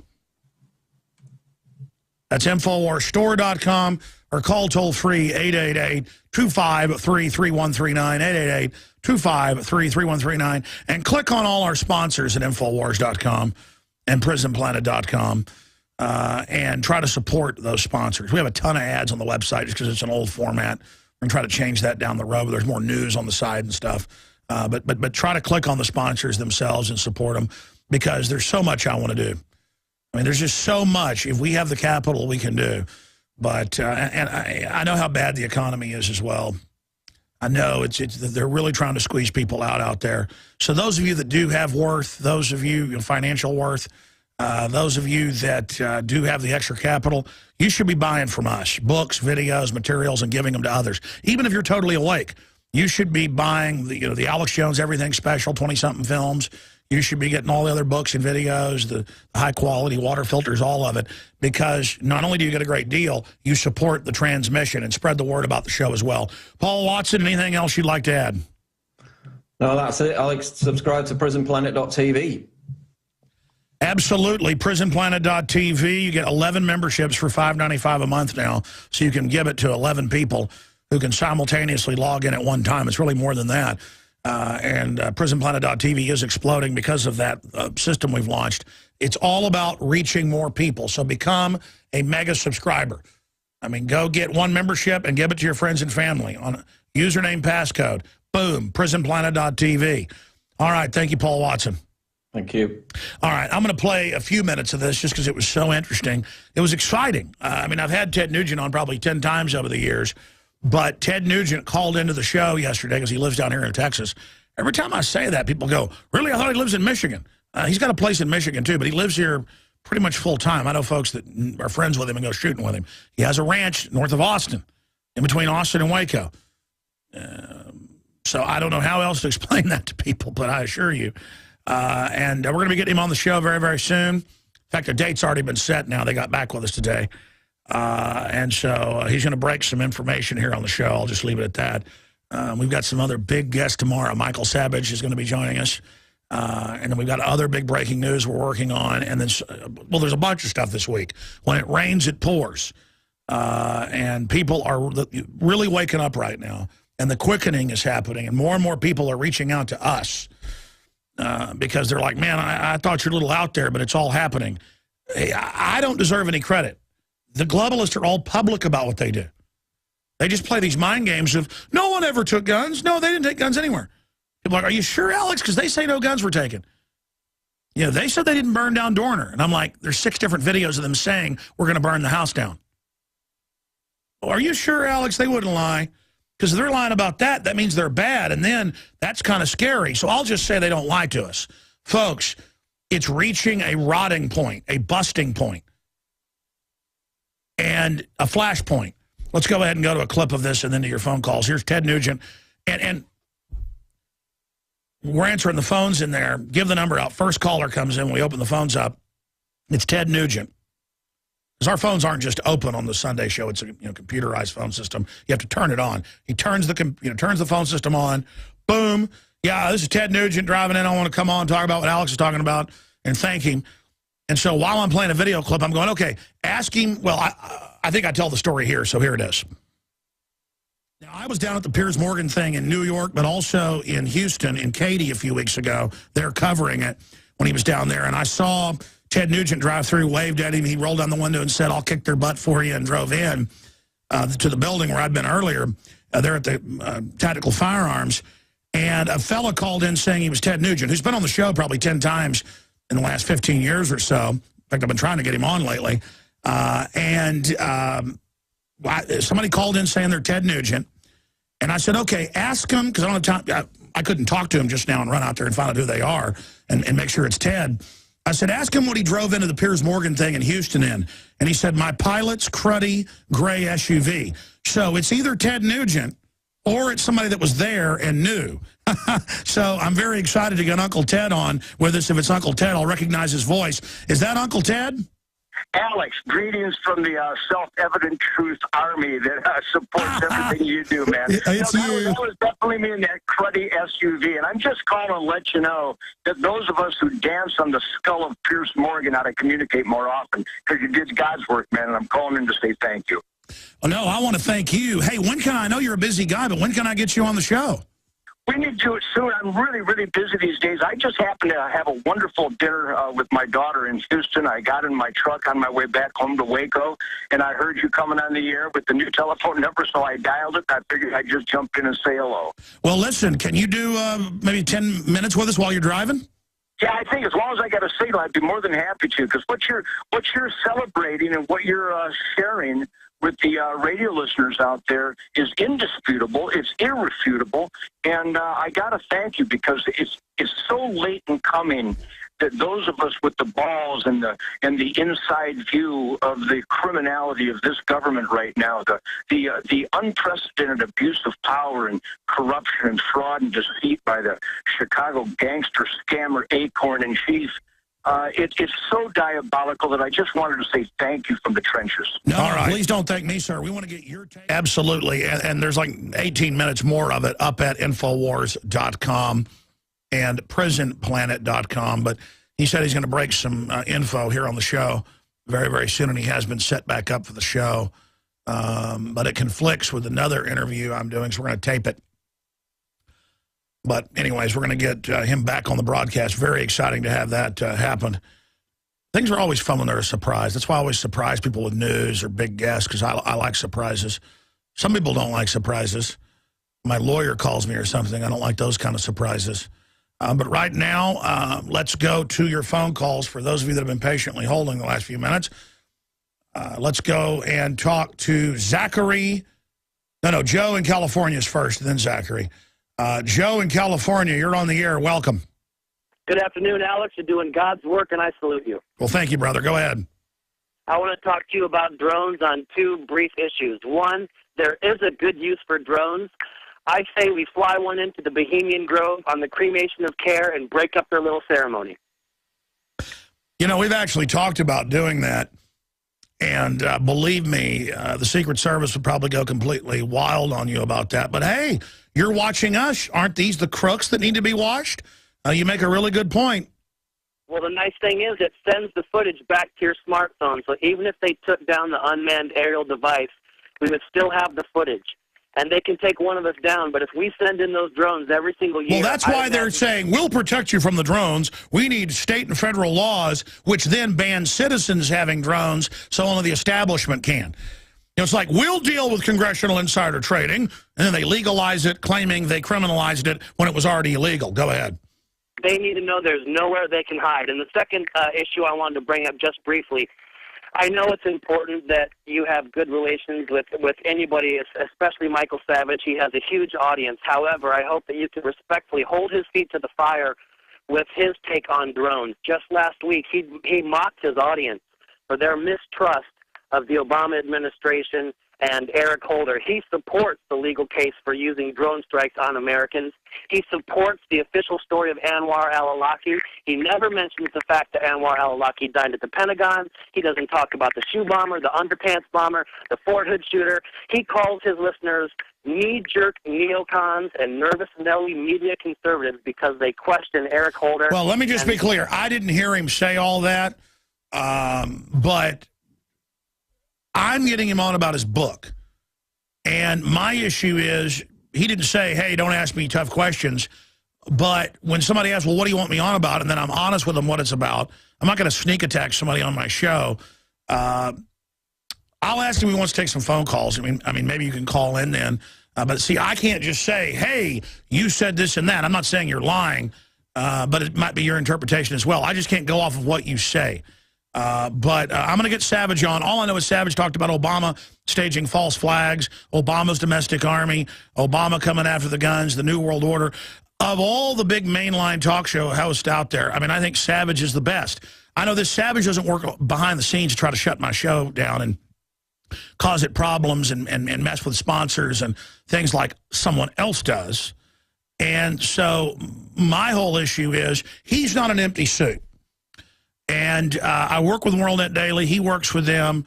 And so we'll see what happens tomorrow. But I'm not going to, it's not that I'm going to sit here and do a softball interview. I've got him coming on about the big threat, the New World Order, Obama, all this other stuff. And so, but send me emails. Send me the facts on what you're saying there. Because, you know, so much stuff that ends up getting said about Savage, you go look it up and it's not true. Or it's a forgery or it's twisted. I mean, you know, I had some guy walk up to me this weekend while I'm eating with my family at a restaurant and say he was a fan. But I could tell by the way he was looking at me. I was like, oh, every once in a while it happens. And he's like, how do I know you're not with the government or whatever? And I'm like, hey, man, believe whatever you want. It's a cop-out to sit there and ask, because it puts them on a moral high horse. Like, I'm questioning you with no proof. You know, if somebody's got the proof of something wrong I've done, bring it. Okay, I'm here fighting tyranny. It's obvious. See, I'd rather get to know Michael Savage and then try to influence him that way than just get him on here and try to act like I've got a bigger, you know what, than he does. See, I'm not in competition with people. I told him that on the phone. He didn't really bring that subject up, but it came up one way. And, I mean, I want this country back. I want this world back. I don't want to give in to total tyranny. I mean, this is life and death for me because I know the score. This is not about who's number one or who's on the most stations. If I wanted to do that, folks, I would have taken the deal and been the next Glenn Beck. TV deals, the books, all of it. I was offered the exact same thing, and 2 years later, Glenn Beck came along.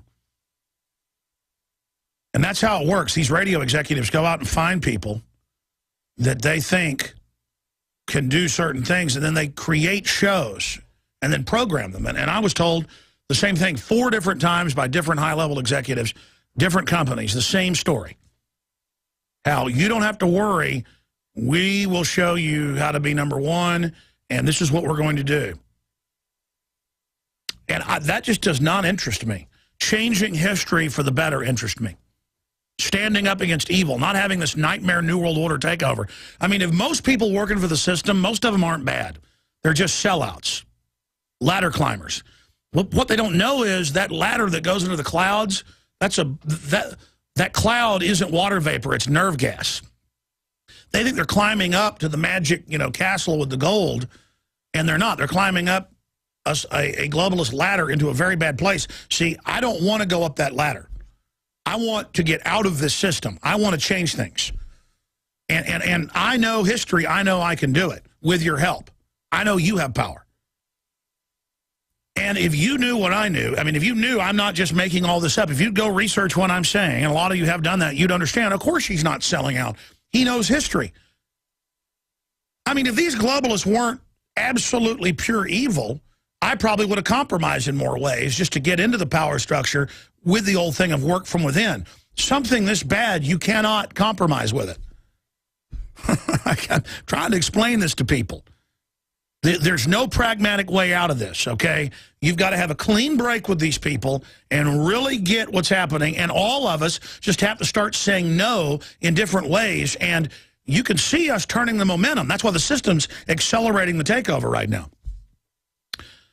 I know we got loaded phones. Mike Adams is coming in about 15 minutes. We'll go to Brian and Zachary and Brendan and Tim and everybody when we come back.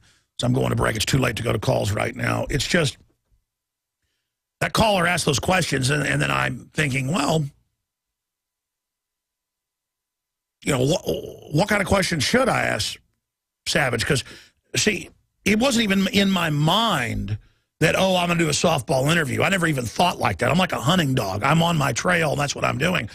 I was thinking,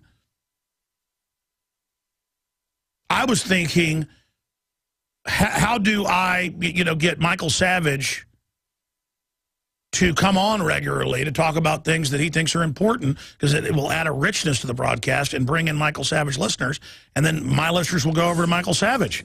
And then we will change Michael Savage, I believe, in the long run. But reality will change people.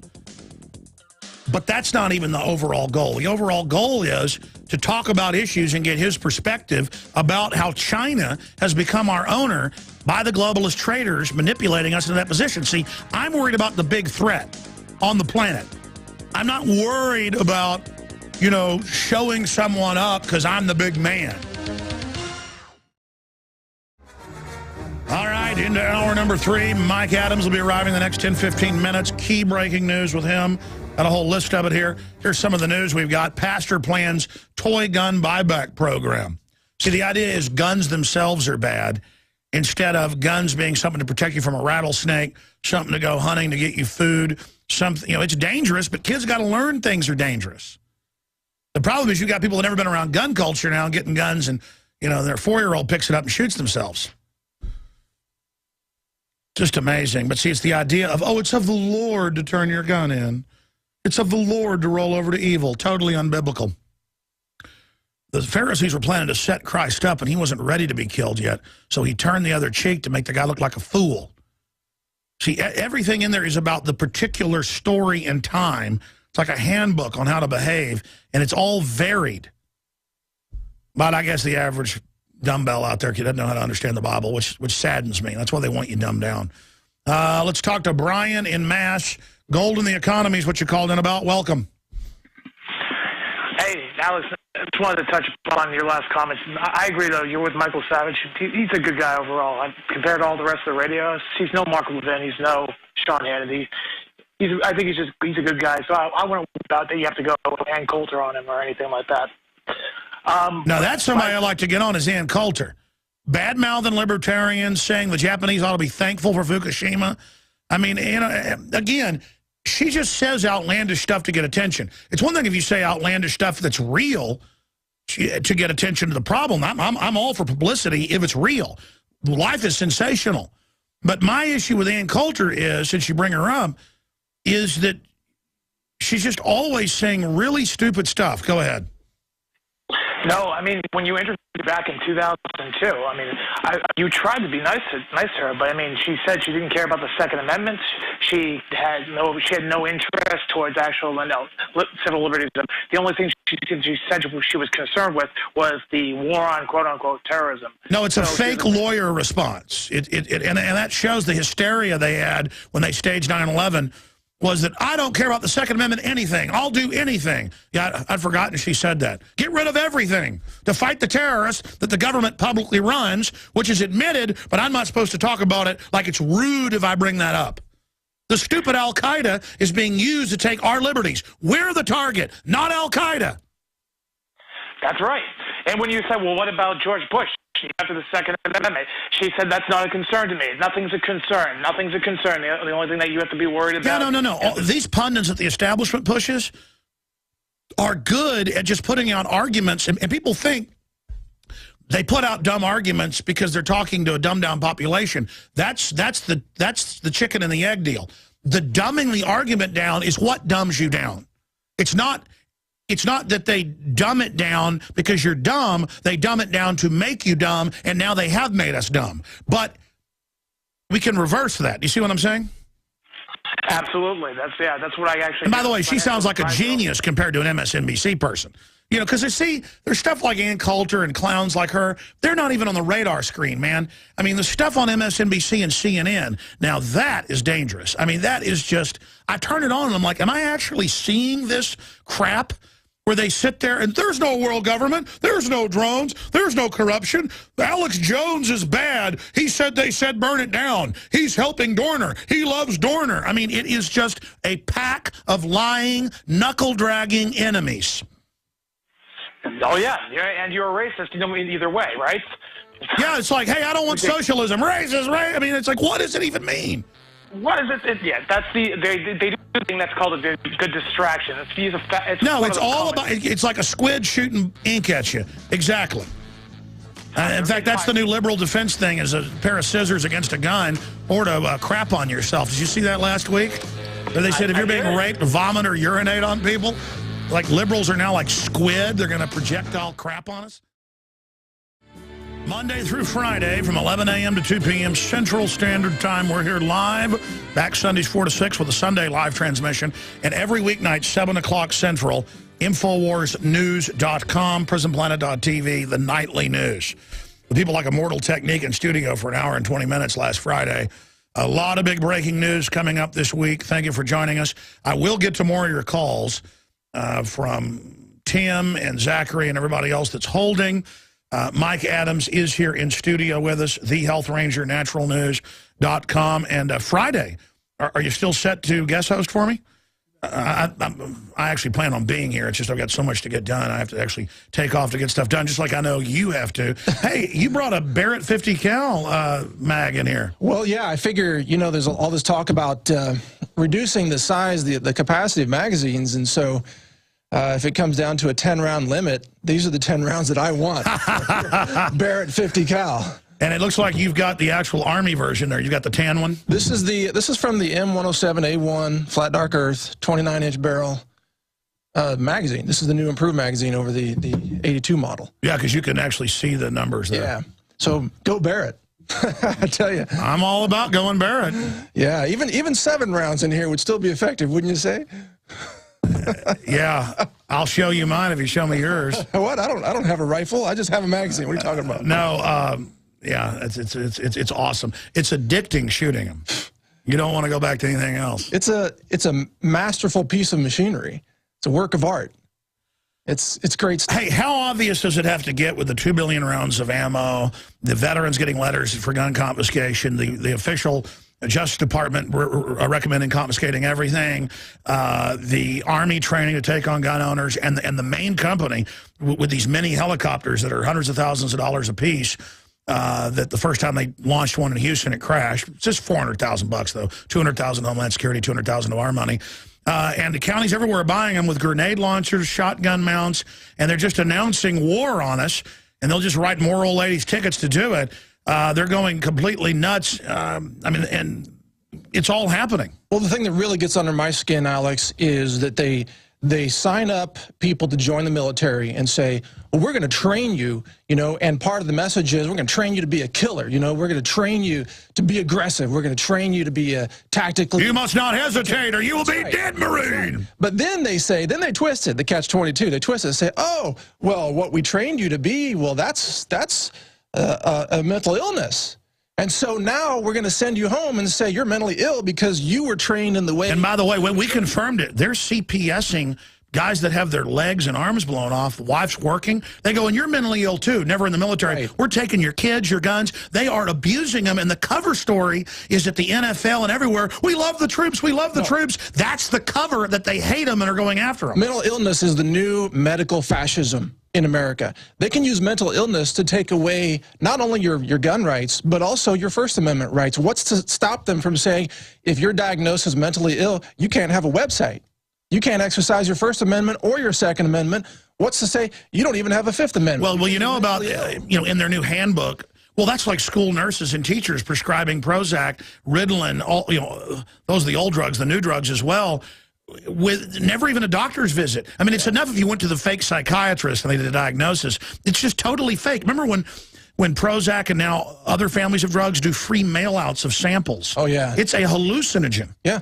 Well, and the thing that really gets me is that veterans, when they do a couple of tours in war and they come home, they're wiser. They wise up to things. They get informed. They come home, they're smarter. They know a little bit more about globalism and why the wars are really being fought and what's going on. They learn about the VA, how the VA hospitals just abuse or are negligent. Well, no, but that's because the veterans are seen as evil demons that are dangerous. Well, right. The government hates the vets. Absolutely. And then, of course, but the government says, oh, we all have to stand up and salute and play the Star-Spangled Banner. Let's honor the vets. That's their public thing. And I agree, let's honor the vets. But let's honor them after they come home. Let's honor them with VA. But, Mike, don't you see, it's the cover. All the over-the-top troop this, troop that on every show, every company. Yeah.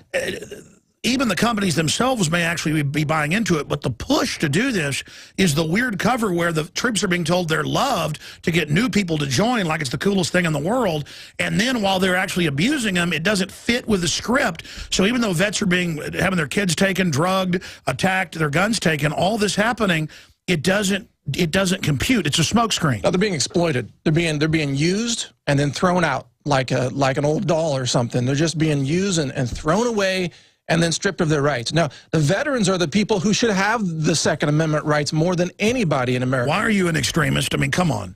Vets shouldn't be able to own guns, and the government loves us. I think more vets need more of these right here, these 50 cal Barrett. Well, I mean, here's the deal. They also sell an idea that no one can ever be killed, there can't ever be accidents, there can't ever be a problem. The truth is the world's a violent, crazy place, and anytime they say collectively a whole group's bad because statistically a few people might do something wrong, that is classical authoritarianism where somebody does something wrong in the town, so everybody has to go do forced labor. Well, look, let me be clear. I'm with the vets 100%, and if it comes down to a shooting war in this country, which we hope never happens, we want to avoid that. Yeah, the government wants it. The government wants it, but can you imagine the gun-grabbing liberals versus the armed veterans? Who's going to win that fight? I'm with the vets, man.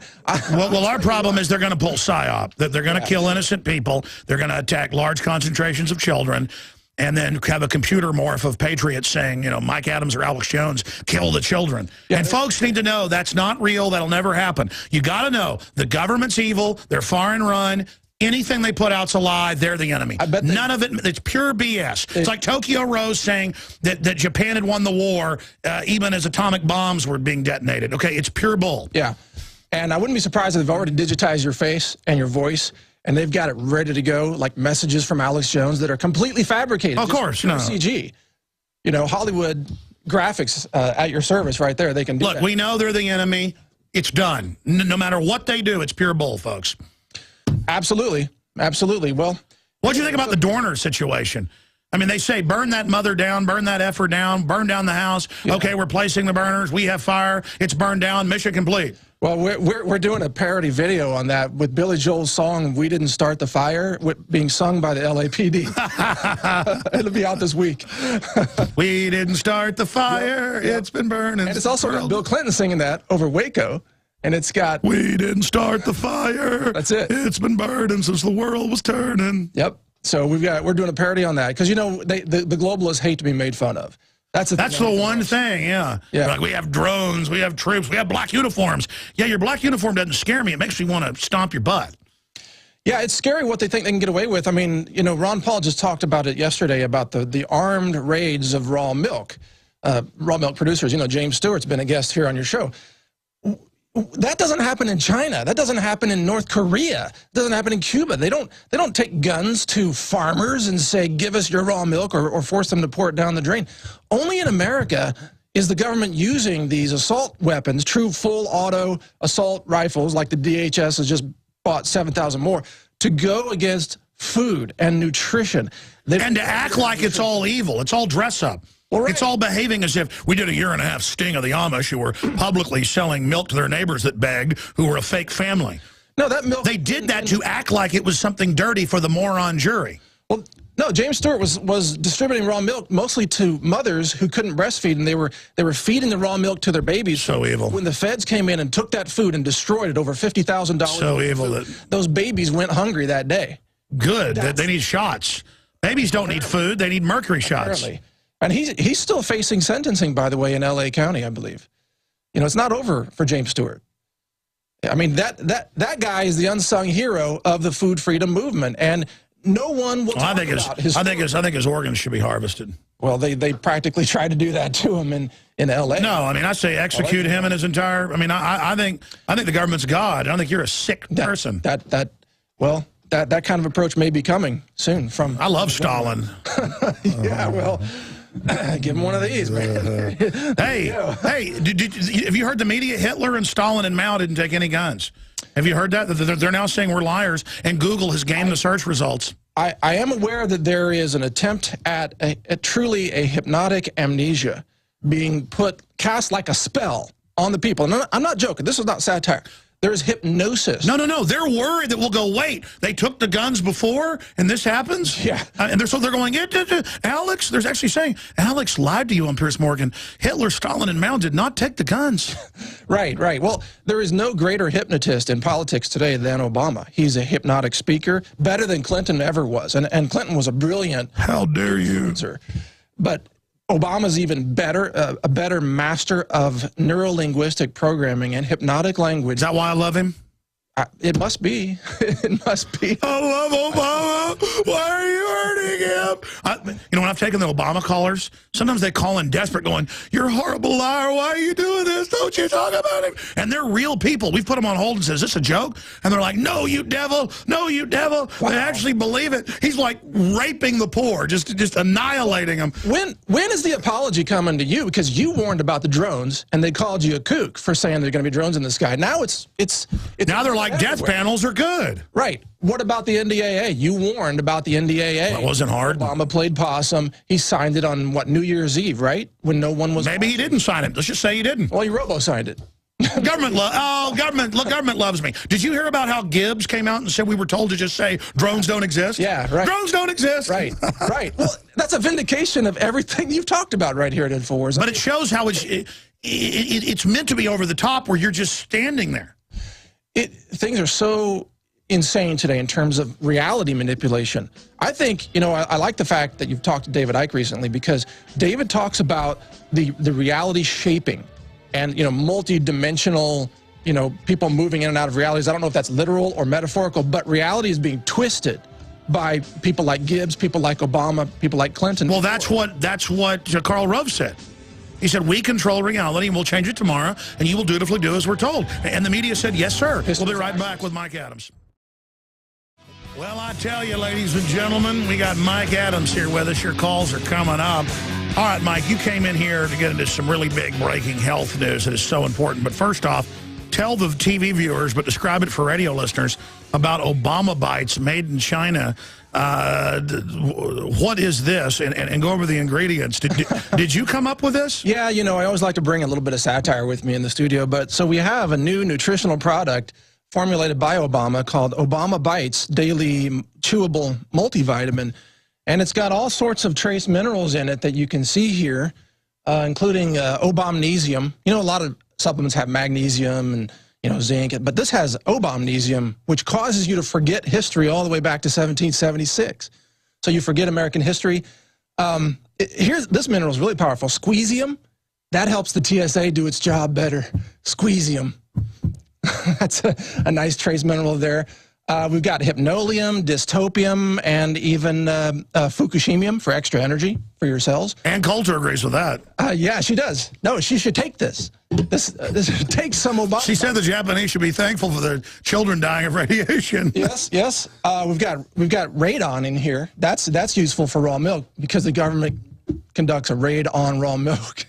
Well, plus they mine the stuff for the fluoride out of the uranium mine, so it actually has radon and stuff in it. Yes, it does. Yes, and this is, of course, made in China, and it's probably all GMO, but it's not listed on the label. Well, all I care about is that it not be organic. Obviously, GMO is what you need. Apparently. But anyway, I'll leave that here for the studio in case you guys want to have fun. And you know, the great part about it is there's too many people, so it'll what reduces your life, you were saying, like at least 30, 40 years? Oh, yeah. And plus, we've got the Feinsteinium mineral in here so that you live under tyranny. Actually, that was a government experimental mineral that was used to see if they could turn a female gargoyle into a U.S. senator. And they were successful. Man, that stuff's incredible. Am I going overboard here? No, I think this is awesome. I mean, I'm realizing, can you have like Obama Bites Plus later that has like Stalinisium? Yeah, that's a great idea. Sure, we can have version 2, version 3, you name it. It will probably be USDA approved for the school lunch program. Well, radiating it and spraying live viruses on it is, and of course, you know, a lot of soft drinks have fire retardant in it that causes liver cancer. But you can't use the word retardant. That's not politically correct. Oh, I'm sorry. No, it has to be fire impaired, I think, is the... Or fire resistant. Fire resistant. There we go. There we go. We got to watch our language here on your show. I'm sorry, I didn't know I was a racist. See, I just showed that it's there. Well, apparently you are lacking hypnolium, which is in this formula. You need more hypnolium. That helps you watch CNN and believe it. Instead of it being a really scary comedy. A green screen. Horror comedy. Special. CNN actually is like horror comedy. Oh, Zero Dark 30 didn't win an Academy Award. It should have for Best Fiction. Best Fiction Screenplay. Of course. But anyway, speaking of fiction, we have the actual real news that I came here to break with you today. Yeah. We're going to break in 3 minutes, so give us a preview of what's coming up. Well, so we've uncovered a couple of big things happening. Number one, there's 2 stories I'm bringing here today. Number one is the FDA is being petitioned by the dairy industry to be able to change the definition of milk to include aspartame that's not listed on the label. Now, that's almost as good as turning a gargoyle into a female senator. Now, this story... You know, we were talking to the break. We are starting to go crazy. Stuff's getting so weird. Well, what can you do? You got to laugh at it. You got to make fun of it. I'm sorry. Go ahead. This story was... All the dead kids isn't funny, though. I forgot. This was written up. I think Activist Post first found this. We wrote it and just published it a couple hours ago also, giving them credit. But the petition is real. The dairy industry wants to put aspartame in eggnog, yogurt, milk, cream, half and half, all of that, without listing it on the label. Hidden. It's called an additive to change the identity of milk. I think that's a great idea because I don't want to eat it and die of brain cancer. And all these big studies are coming out. CBS News had to admit last week that it is killing people, giving them type 2 diabetes. That's reasonable. Just like California supposedly voted down not knowing if something's GMO. I think that's reasonable. Well, I don't want to know if something... Be unreasonable about it. I mean, I get a violent headache and then a migraine if I eat MSG, and they're able to hide that name. I think that's reasonable. Well, of course, you know, I'm violently allergic to it, and I shouldn't be able to know. And they argue that this is for the children. Of course it is. For the children. So they want the aspartame. Well, you saw Michelle Obama on the Academy Awards. Yeah, I mean, she cares about the kids. I didn't watch that, but I heard. It's all about the calories, not about what you're eating. So I guess if, like, cyanide, say, had it's low calorie. Well, mercury is low. You never eat again. You die. I mean, you have like mercury in the milk, like metal milk, liquid metal. Long as it's low calorie. There's hardly any calories in mercury. We should add it to Obama Bites, man. Well, no, the Journal of Pediatrics actually says mercury's good for you. Have you heard they want to put kids on serotonin reuptake inhibitors ahead of the vaccine? They say it makes the vaccine better. More effective, yeah. Doubles the potency. By the way, we're not joking. We've now reached total cuckoo land. We're on the march. So, stay there. Empire. All right, I promise. I know you're holding. Have your questions ready, and we'll get to you. For everybody holding, I'm your host, Alex Jones. Mike Adams is here. Mike, we always have fun behind the scenes, and people are seeing that here. But some of what we were saying was joking. We weren't joking about last week. They were saying we want kids to take psychotropics because they help the vaccine work better. Doesn't matter. That doesn't make sense. Or the Journal of Pediatrics says mercury is actually good for your child's brain. And I can play that news clip. Again, there's several psychological tactics here, but on record, they do it to just totally freak people out where the normalcy bias is so wild, the government could be barbecuing children in front of you and it would be normal. That's what the military drills are about. They admit is to acclimate us because this system is run by scientific psychiatrists. And the truth is, though, they're a bunch of crazy people. And they came from domesticated megacities, most of them. That's their blind spot, is that most of these technocrats themselves are completely insane and can hardly wipe their own noses. They are insane. If you took a classically trained doctor from just one generation ago, let's say somebody who went through med school in the 1970s or even the 1960s, if they could fast forward to today and look at this, they would think society is insane. They know you don't give vaccines to pregnant women. They know you don't dose up infants on psychiatric drugs. They know that infants shouldn't drink fluorosilicic acid, fluoride. So even the medical truth, the conventional scientific truth of medicine has been so contorted into an agenda of mass poisoning. The insane now call us insane. Absolutely, yeah. And the thing is, insane people always eventually self-destruct. So this insane system of medicine, the insane system of politics, the insane system of tyranny, of malnutrition, all of these things are going to implode. We've just got to survive it. That's exactly it. And economics and finance, of course, another insane system, derivatives. So the name of the game here for us and all of our listeners out there is to survive it, to simply, survival is victory. For the next 50 years, survival is victory. If you live through it, then you're... That's what I've always said. People think if your kids grow up and have kids, you had victory. Survival is victory. That's exactly... Resistance is victory. Yeah, right. Simply just being there. And this is why it's so crucial for people to get out of the cities, but then to get into nutrition and grow as much of their own food as they can, supplement what they can't grow. Because, nutrition for patriots is a very powerful and very important concept. It is patriots who need to survive, who need to have the physical stamina, who need to have the sensitivity of vision at night. We will inherit the earth. Because we're the ones who are healthy and sane. That's it. The insane people in Washington, who by the way, have never plowed a field, never milked a cow, nothing. They think they know what the real world is when they live in their palaces that are complete artificial. And by the way, you're running news companies, health companies, all of this while milking goats and cows and chickens and getting to be an expert shot at 1,000 yards with a Barrett. Well, the milking season for my goats is over right now, so I'm not milking the goats anymore, but I did milk the goats for many, many months and drank raw goat's milk, and for some reason the government didn't come raid me. That is so extreme. Whoa. Yeah. Guys, did you hit the delay just now, that profanity? Okay, you got it, okay. But, yeah, my most expensive vehicle is a John Deere tractor, for real. It really is. You've got a tractor? That's a terrorist right there. Yeah, when you hook up a big 15-foot shredder to the back of it, it is kind of a terror weapon. It can really knock some things around. But, yeah, when I'm not working, when I'm not writing content, I'm on my farm. That's what I do. That's what I would rather do, frankly. That's another point. We could make our own armored vehicles pretty quick. Actually, we could. What I like to do is I like to go buy the 1970 models, 70 through 79 John Deere tractors. Many of them were actually made just solid iron, well, not solid, but a lot of steel and iron in them, very little plastic and no circuits. So when you have an EMP attack from, let's say, North Korea, that's in the news right now, when all the electronics are... It'll be the globalists that do it, and blame them. Still use your tractor. And if you store some fuel and you have a 1975 John Deere, you can still farm. And then if things get bad, you just weld a steel cage around it, and you're ready for road warrior. You are. Yeah, or you just park that sucker at, out your driveway as a barrier, or weld apparatus onto it, put yourself a gun port on that sucker, you have a John Deere 50 cal. Well, here's the deal. The globalists are arming against us. They're acting like we don't know. And the public's just running around grabbing weapons saying we know they're evil. I mean, do they have any idea what they've done, these dumb little commies? No.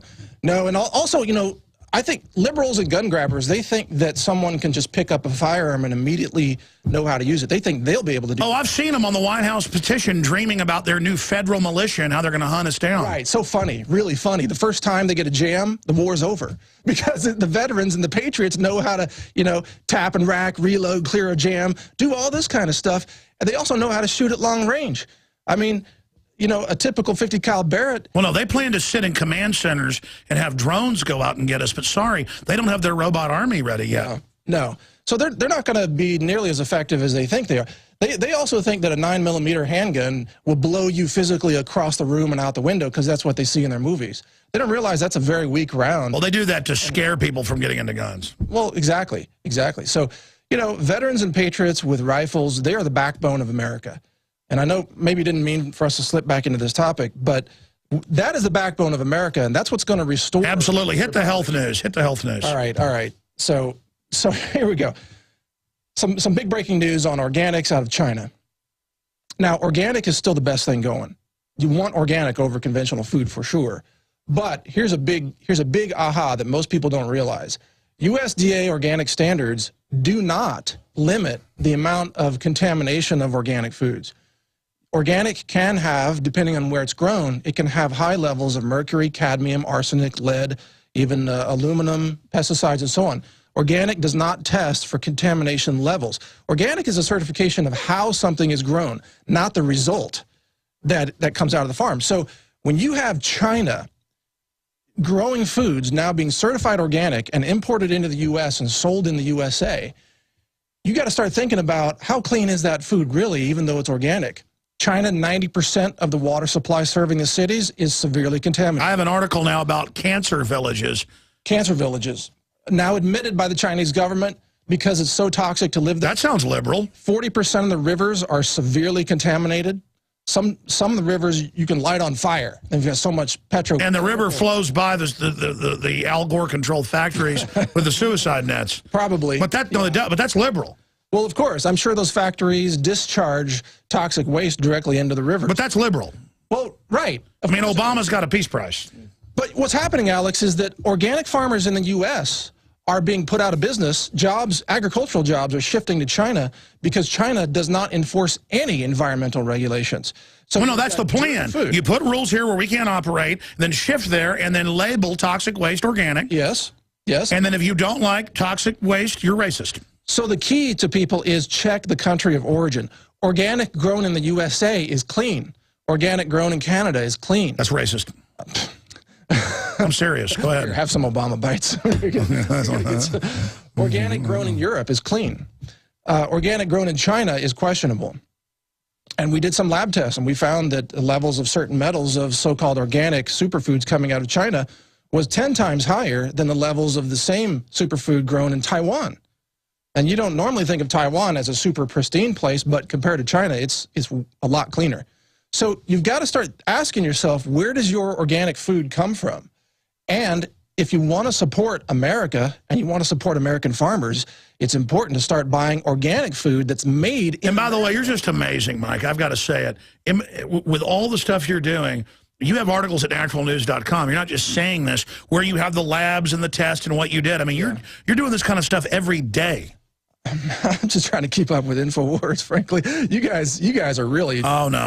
heading this. You know, it makes me feel good to know there's people like you out there, buddy. Well, I tell you, the more the merrier. It's very exciting. Look, my thing is, I'm a whistleblower, okay? I'm an investigative journalist whistleblower. I like to have a little fun with, you know, Obama Bites multivitamins. Don't give them ideas. They'll put out cyanide pills and say, the children have now flown to their Lord. But Obama is Christ. Take the cyanide, children. As you know, we set up our store several months ago, and we started sourcing ingredients. I was shocked to find what was in this stuff. For example, fruit powders coming from China that are conventionally grown. Did you know that nearly all of them are contaminated with genetically modified corn maltodextrin, and it's not listed on the label, and it doesn't have to be listed. So you're buying, let's say, a pomegranate powder that's imported from China, looks really cheap on Amazon.com or eBay.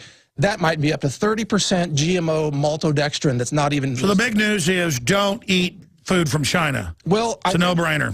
I think there are probably exceptions. You know, goji berries from China are pretty clean. There are probably other exceptions, but we need to question organics from China and regular food. Well, look, the globalists have totally destroyed the poor Chinese people.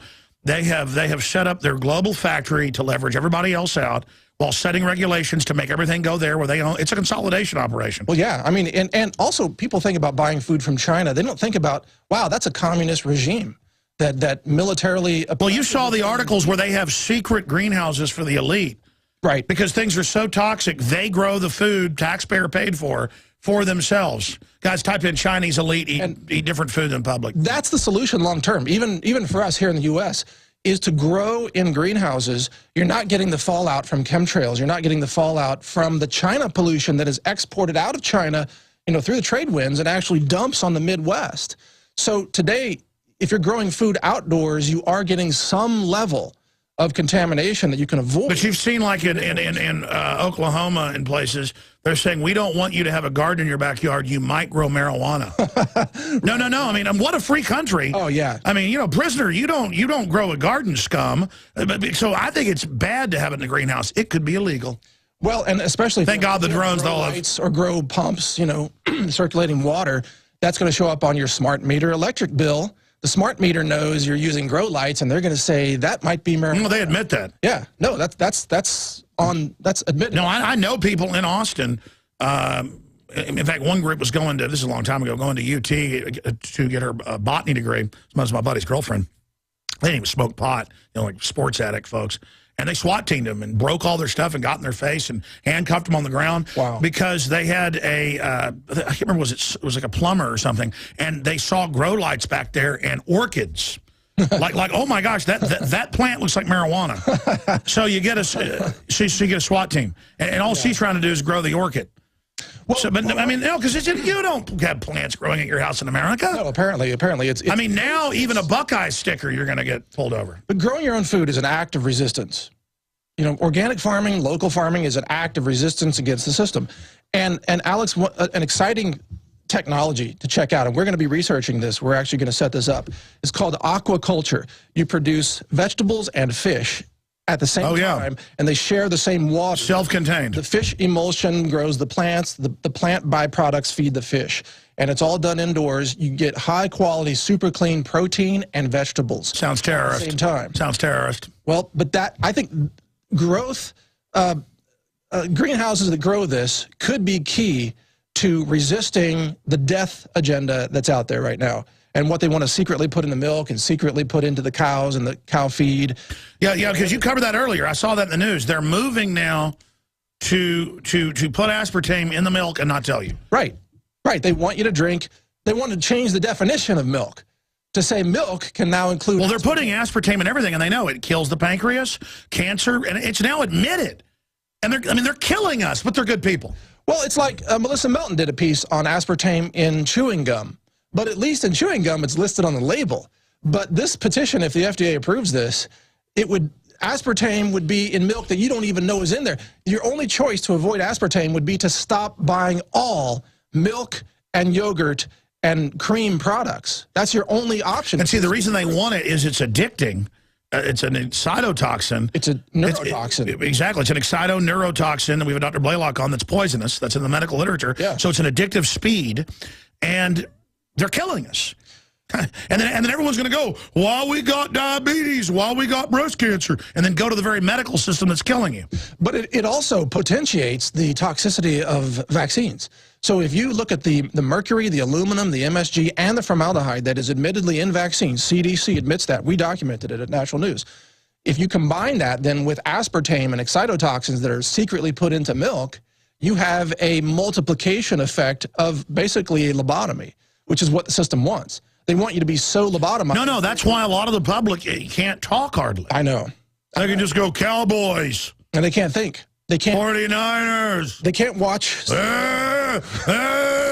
Obama cut my taxes. Obama give me phone. And it's like, what? Government good. Government, love government. Oh, that was a good zombie piece. I think John Baum gets the Oscar award for the best. Maybe Dan Badanda, yeah. On that piece. But yeah, they want people to be able to look at their paycheck and have the deduction for Obamacare and think, oh, that's not a deduction. That's a bonus. That's the way they want people so twisted. That's a bonus. And then they take money, though, out of your check on top of it. Well, yeah, but you're not supposed to be able to do math. You know, this is a thing. You know, like getting back to sniper rifles. Being a good sniper requires you to do a lot of math. You know, you got to calculate a lot of things. The wind, the Coriolis. Spin drift, you know, the ballistics, the dope chart of that specific cartridge, everything. If you can't do math, you can't be a good sniper, period. Well, it won't matter soon. It's all going to be robots. Well, But my point is, this is why. And by the way, a robot doesn't look like what you think it is.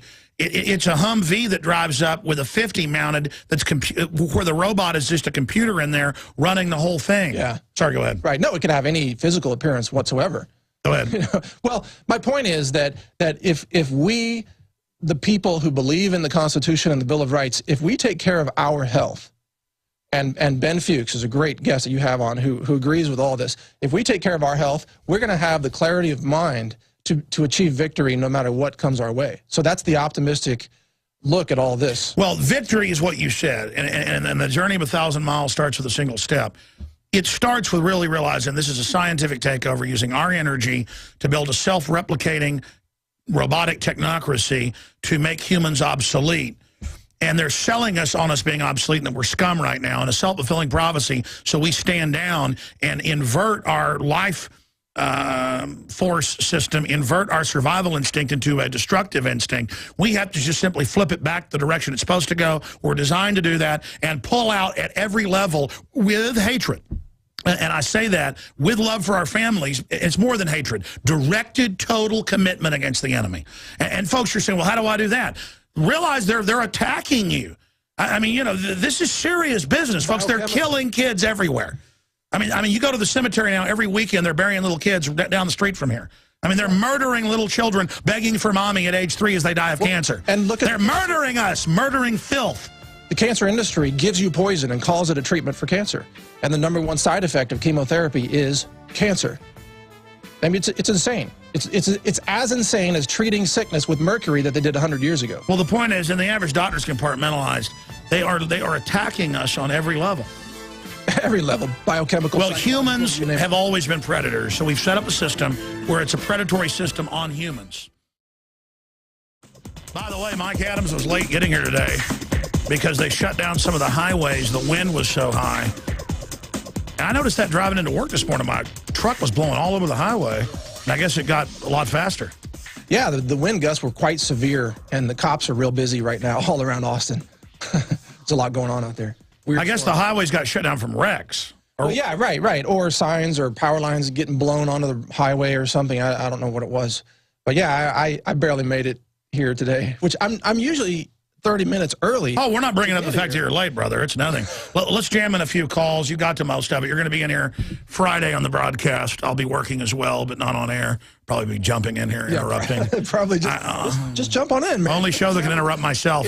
It's fun to have a dialogue with you, actually. Hey, let's talk to, that's what happens when we hang out. Let's talk to Tim in Arizona. Let's talk about the Fed. Go ahead, extremist.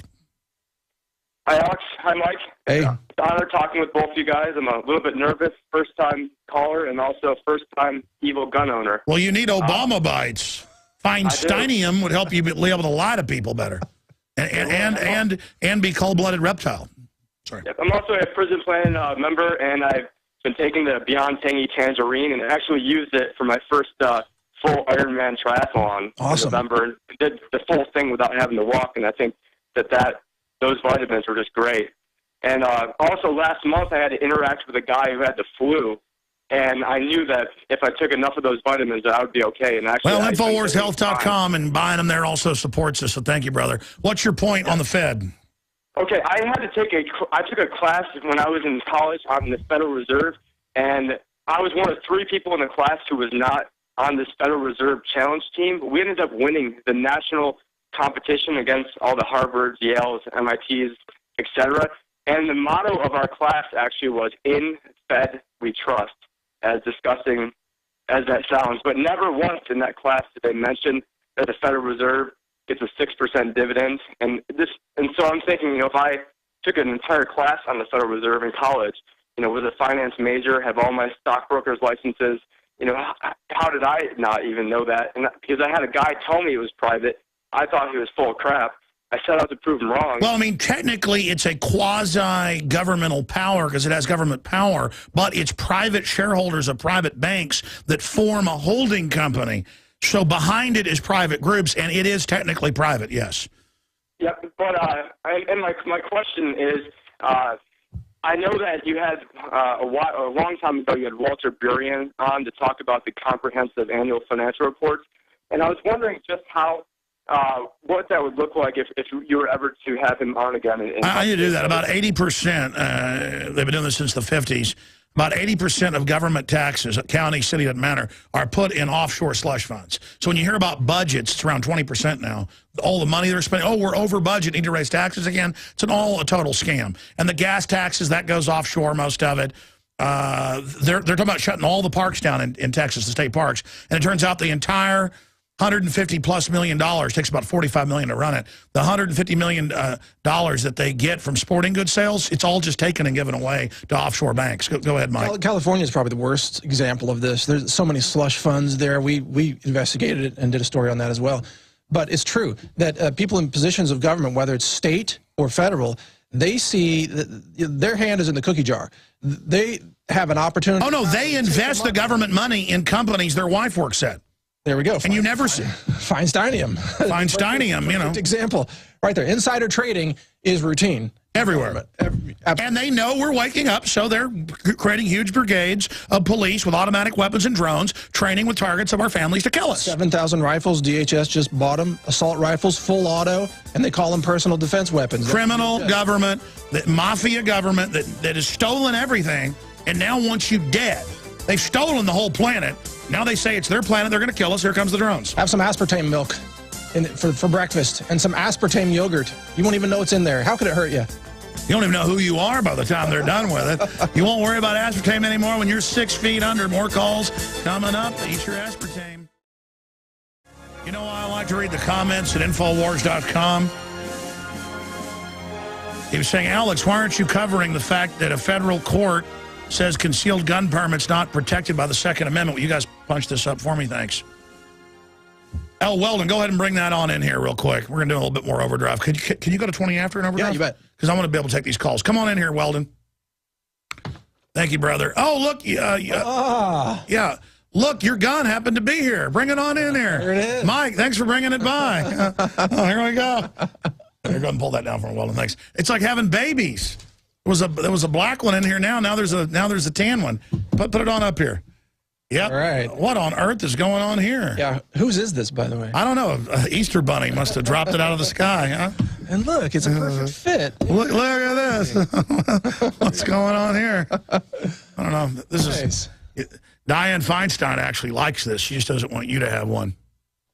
Hey, don't forget to put that pin right here. Right there. Oh yeah, we got it back there. Yeah, okay, you don't want to fire without that pin. No, don't worry. We're not firing it in the office. Oh, I hear you. Halfway across Austin. Absolutely. Raw. Look at that. Oh, yeah, that's a heavy beast right there. Hitting the lights back there. Sorry. Barely fits in the studio, man. Yeah. You need a tripod for that. You got to love the Second Amendment, huh? Tripod with wheels, so you can wheel that sucker around the office. What do you think the Obama bites thinks? Obama bites is going to fire the gun. Here, back it up. Obama bite. Looks like you put some rounds through that one, or somebody has. It's got a little. It's still got Cosmoline on it. Oh, yeah. All right. This sucker's right out of the box, man. First time it's ever been put together. Very nice. Very nice. The sound of freedom.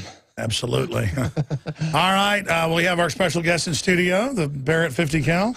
Mike, this is your Barrett. Don't lie about it. Oh, yeah. You think I would bring my Barrett? No, wait, I don't even have a Barrett. What are you talking about? Literally, it's like baby Barretts are popping up everywhere. Well, Barrett's cranking them out, and I saw a news report that they're going to move out of Maryland if Maryland continues. No, that's good. The gun manufacturers are saying, we're calling your bluff. We're not going to sell to government anymore if you pass laws. Yep, I think that's great. And I saw Midway USA, which is a great online retailer. They have pledged not to sell to government entities that are trying to take away our Second Amendment rights. A bunch of others, Cheaper Than Dirt, a bunch of companies. Bravo Company USA has said they won't sell good rifles there from Bravo Company. So there's a lot of great examples of that. That's a reverse gun ban. That's the people banning guns in the hands of corrupt But that's how gun owners have got to act. We use our clout and defeat the enemy. It's not enough to win a battle now. We have to win the war, hunt down the globalists politically, and remove them from the system. Well, I think that's going to happen. I mean, I know short-term, dark times ahead, but long-term, I'm a huge... Oh, no, see, they've got everybody with a self-fulfilling prophecy. It's the end of the world. And they say you're not a Christian if you don't cop out and say it's the end of the world. They said Hitler was the end of the world. Africans, the Christians being killed in Rwanda thought it was the end of the world and stood down. when the Muslims were killing them and stuff. I mean, it's a total cop-out. And, folks, regardless, you've got to do the right thing or God isn't going to recognize you. And, I mean, where do you stand on all of that, this cop-out that it's got to be the end, tyranny's got to win, these men call in and go, how can we beat them? How can we beat them? These people don't have the moral authority. No, get in their face, stop being cowed. This is a spiritual war, not just an info war, not just a physical war. At its height, it's a spiritual war. And the devil goes around roaring, seeing who he can devour, who cowers. Yep. Go ahead, I'm sorry. And I think there are individuals involved in government right now who are literally possessed, literally demonically possessed. Look at Dianne Feinstein. She is definitely a demon. I'm telling you. I think this is real. And so I think this is a spiritual war, and self-defense is a divine right, Alex. It goes along with us having consciousness, us having free will. The Creator created this universe, which may or may not be a simulation in the eyes of the Creator. You know, you've covered that. Paul Watson's covered that. But in this existence, we must maintain the integrity of the divine, which is to help others, have compassion, but also to defend what is right, including through the use of force as a last resort. Well, exactly. We're supposed to smash tyrants when they rise up. Absolutely. Who will protect the innocent? The Bible asks over and over again. Well, who will rise up and protect the widows and orphans? Very few, but more and more. It's a small number, but it's growing. And the enemy is totally afraid of us. Your call's coming up. All right, final segment here with Mike Adams in studio. They're now coming out with drones to hunt down gun owners. You can't make this up. And I saw a comment on Infowars.com, one of the stories saying, why aren't you covering a federal court saying that you don't have a right to concealed carry, that's not a Second Amendment? I've always said that they took something that was not in the Constitution, Bill of Rights, because concealed weapons have always been seen as something a criminal does. You can have any weapon you want if it's being bore openly. They wanted to make them go into a secret spot so that, quote, the criminals would be scared and not know where they are. That's how they sold it to gun owners. But the truth is, under common law, which predates even the Constitution Bill of Rights that it's all based on, concealed weapons generally were illegal. So, see, because it is illegal, you can get a permit to do something that would be illegal. That's where they had that loophole to then authorize something, to create the idea that government has to authorize you to have a gun. So people can argue both ends of it, but now the federal court, 10th Circuit, has ruled that they can revoke it for any time they want and refuse anyone they want, even if you don't have a criminal record. A federal judge in 2011 tossed out Peterson's lawsuit filed against Denver and the state's Department of Public Safety. Peterson claims that being denied a concealed weapons permit because he was not a Colorado resident violated his Second Amendment rights to bear arms. But now the 10th Circuit Court of Appeals has issued this on Friday. I missed it, saying, no, we can take it for any reason we wish. So just shows how criminal the government's gotten. Well, again, what part of keeping bear arms shall not be infringed, do they not understand, is very clear. You either have the right to bear them openly or to carry them concealed. One or the other has got to be protected under the Second Amendment. They can't. Well, technically, the Second Amendment went even further, so you could argue concealed or not. It's just in the old days, it's like, hey, wear your sword, wear your weapons. You're planning something sneaky if they aren't out in the open. Look, I would love to live in a community where I think everybody should be armed and wear them. I agree. The criminals will be real scared. I completely agree. In fact, you're packing right now? I am packing right now. I'm packing right now? I always carry a Glock when I'm here. Actually, I carry it everywhere. I carry it through the Austin airport. And it's legal. You know, it's legal. I'm licensed. It's legal. I don't break fire. No. They love the illusion that all the guns are illegal. Because they base all the shows in New York or L.A. or Chicago. So, again, the cleaning person coming to clean your carpets thinks your gun case is illegal and runs out freaking out. These are mentally ill people. No, and it's funny because I can be walking through the Austin airport looking at a TSA officer. Officer is not even the right word, a person wearing a costume. That person's unarmed while I've got 30 rounds on me and a loaded gun. And I'm a citizen who's going to stop a criminal act. But they don't want the public knowing that. No, they don't. That's why I think we should all, it should be legal to wear the guns. Well, it is in almost every state by fraud, but they still act like it's horrible when you do it. And it's like, if I was a criminal about to kill everybody, it'd be hidden and you wouldn't know. Right. Well, criminals, this is why, by the way, TSA checkpoints may be targets of criminals or even false flag This is a attacks, victim disarmament zone. because they know people aren't armed who are standing in that line. But you can be armed in the luggage area. You can be armed as long as you don't go through the TSA checkpoint here in Austin. So you can carry a loaded gun with a concealed carry permit all over that airport, except in the security. And then you can also unload it, check it, and ship it. You can. Yeah. Let's go to calls because I promised to. Let's talk to Adam in Vermont. Army Katrina illegal ops is what he wants to talk about. Go ahead, sir. Yeah, hey, Alex. Yeah, something I've wanted to talk to you for a while, but I've always been hesitant to do it. But yeah, I was in U.S. Army Psychological Operations, and one of our deployments I was involved in was going in support of Katrina at New Orleans. And I, you know, in the past I didn't think anything of it, but now I know, you know, UCMJ code, you cannot conduct PSYOP on U.S. citizens at all, completely illegal. And their way of getting around it, we were not called a PSYOP unit. They called us a public information element. And in order to, I guess, hide the possibility of the PSYOP, they even had us take our patches off, which was the U.S. Army Civil Affairs and PSYOP Command patch. And yeah, they had you put fake patches on, which is, again, another act of espionage. To go under something you're not is an international and national crime. Did you know that? But again, see, the average person who's compartmentalized doesn't know you guys are under more PSYOPs than anybody else. No, absolutely. You know, that's something I've actually been realizing myself recently, and I've told some friends of mine who are starting to get into this kind of thing. Yeah, the biggest mission, I think, of officers, especially in PSYOP or military intelligence or anything else, the biggest job of them is to try to make the under personnel, like myself at the time, not realize what the hell we were doing. Exactly. They're practicing deception, but they're being deceived as well. You see, if they just gave into the truth, then they would be given real perception and discernment, but they don't have that. They think deception is giving them power, but that's not the truth. Absolutely. So here's something else, too. Can you guess who our call makers were, the people who had the missions in plan for us? Can you guess who that was? ATF or FBI? FEMA. Sure, but assigned under FEMA. I mean, I knew because in the news, wasn't it FBI under FEMA leading the psychological testing raids where they went and got the guns?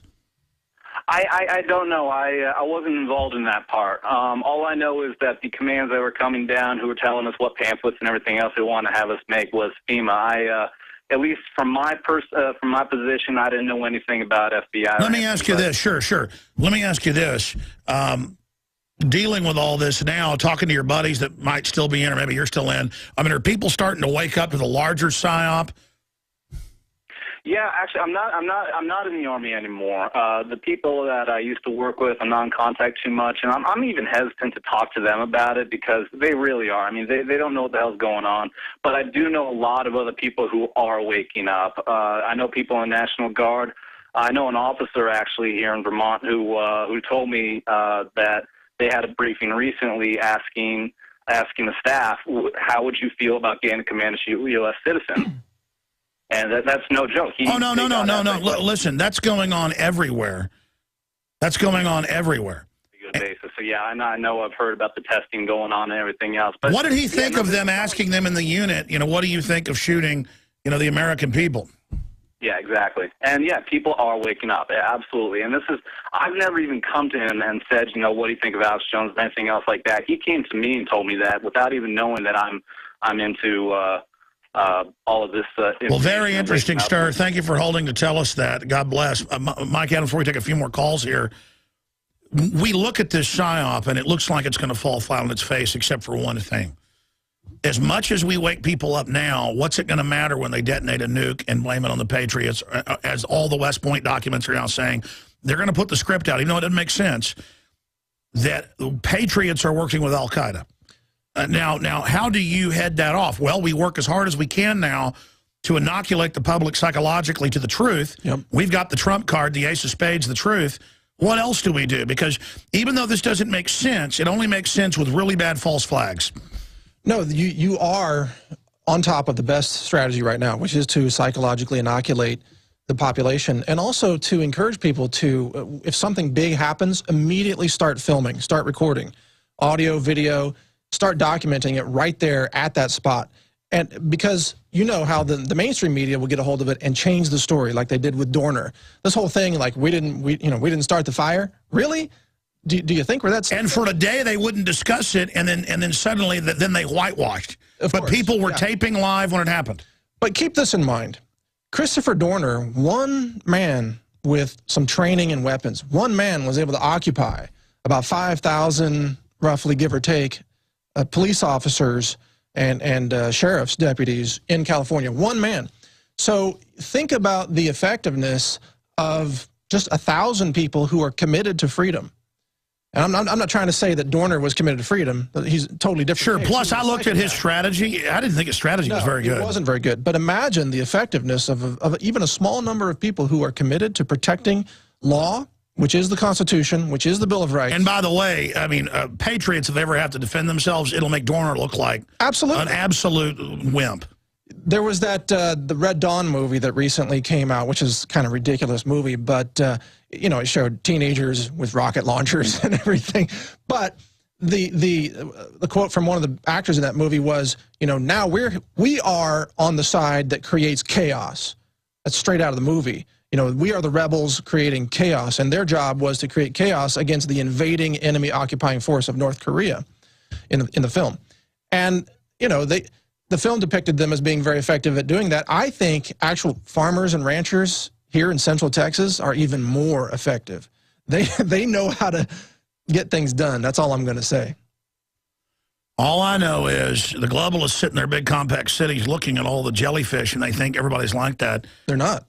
The public now has gone from being concerned and getting ready to almost ready and wanting it. I don't think the system gets it. That the people I've talked to, they're like ready. I mean, I'm just like, whoa, no. People aren't buying into it. Maybe in the cities, if you live in an artificial construct city and you watch the artificial news, you know, CNN and so on. Then the wirehead matrix heads, the matrix heads. Your artificial medicine, which is vaccines, and artificial food, which is the aspartame milk that we... No, the brain damaging systems, yeah. So if you're lobotomized, yeah, you might buy into it. But if you live in the real world and you have real skills like welding or farming or, you know, car repair or taking care of cattle, if you have real skills, then you've got something. You know what the real world is. Well, it's almost like if you have to do real work, you have to not be in the matrix to be able to do the work. That's right. That's right, because people, you know, people who want to grab the guns, I think mostly they do that because guns scare them. They're very, very afraid of the guns themselves. Not even so much the people, but the guns themselves scare them. And when you see them try to shoot a gun for the first time, they'll do this bit where they lean back at the range. You've seen this? Yeah. They're leaning way back. They're not leaning forward into the shot. They're afraid of the object. They're trying to create as much distance from the object that's in their own hands as possible. It's an interesting psychological observation. Someone who's comfortable with guns will take an AR-15, lean right into it, and, you know, put their cheek right on the buttstock and get right in there and fire away, because they understand that weapon is a tool. Well, that's the thing. And these chicken neck globalists with all their black uniforms and all this stuff, they're leaning back in their attack on us, but trying to look like they're forward in it through their fear. And all they're doing is hitting the red alert button to get everybody ready to roll. Ron Paul needs no introduction, and then Mike Adams will be breaking a whole bunch of important health news with organics and not just the horse meat in the beef food chain, but also we're going to be getting into the things you've really got to worry about, including not just fake fish or fish being substituted, but some really bizarre stuff on that front. I've not covered what's happening with the Vatican enough, and I do need to speak to that. Another cardinal is resigning, Cardinal Keith O'Brien, reportedly because of a string of boyfriends. And if it isn't true, why is he resigning, ladies and gentlemen? Why is Pope Benedict Ratzinger stepping down? The point here is, though, is that these scandals have been under the surface forever. Why is this all surfacing now? Well, what did I tell you months ago? They're only bringing out the Seville stuff with the BBC and the Satanism and the necrophilia and the torturing kids and the royal family to blackmail the royal family and the British establishment. The system could bring it down right now. The globalists, that's the mega banks, are blackmailing the Vatican right now. This is when you get down to the final end game in global government, is when they start knocking each other off, because there's been a sharing of power between the major players, and it is really coming to a head right now.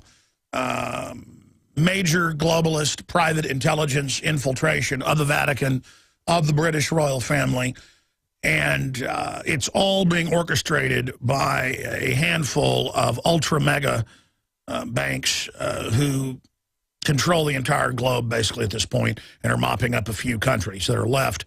Then they're going to mop up free speech, mop up the family, mop up your bank account, and bankrupt you as a tool of total economic domination, and then pose as saviors, collectivizing everything and putting you on welfare. They're now talking about going over 50 million Americans on food stamps, and food stamps for people's pets. And so everything will be paid for as long as you submit and take the vaccines and don't have children. That is going to be part of the larger program. And those of us that don't just want to be complete government slaves are going to be called terrorists. Now, this is a pretty nightmare program of the globalist, but it can be stopped if we speak out and realize the plan. But if we keep dialing into mainstream television and mainstream politics that only gives you a tiny sliver of the larger spectrum, what your greater mind is warning you about, that is your coward response.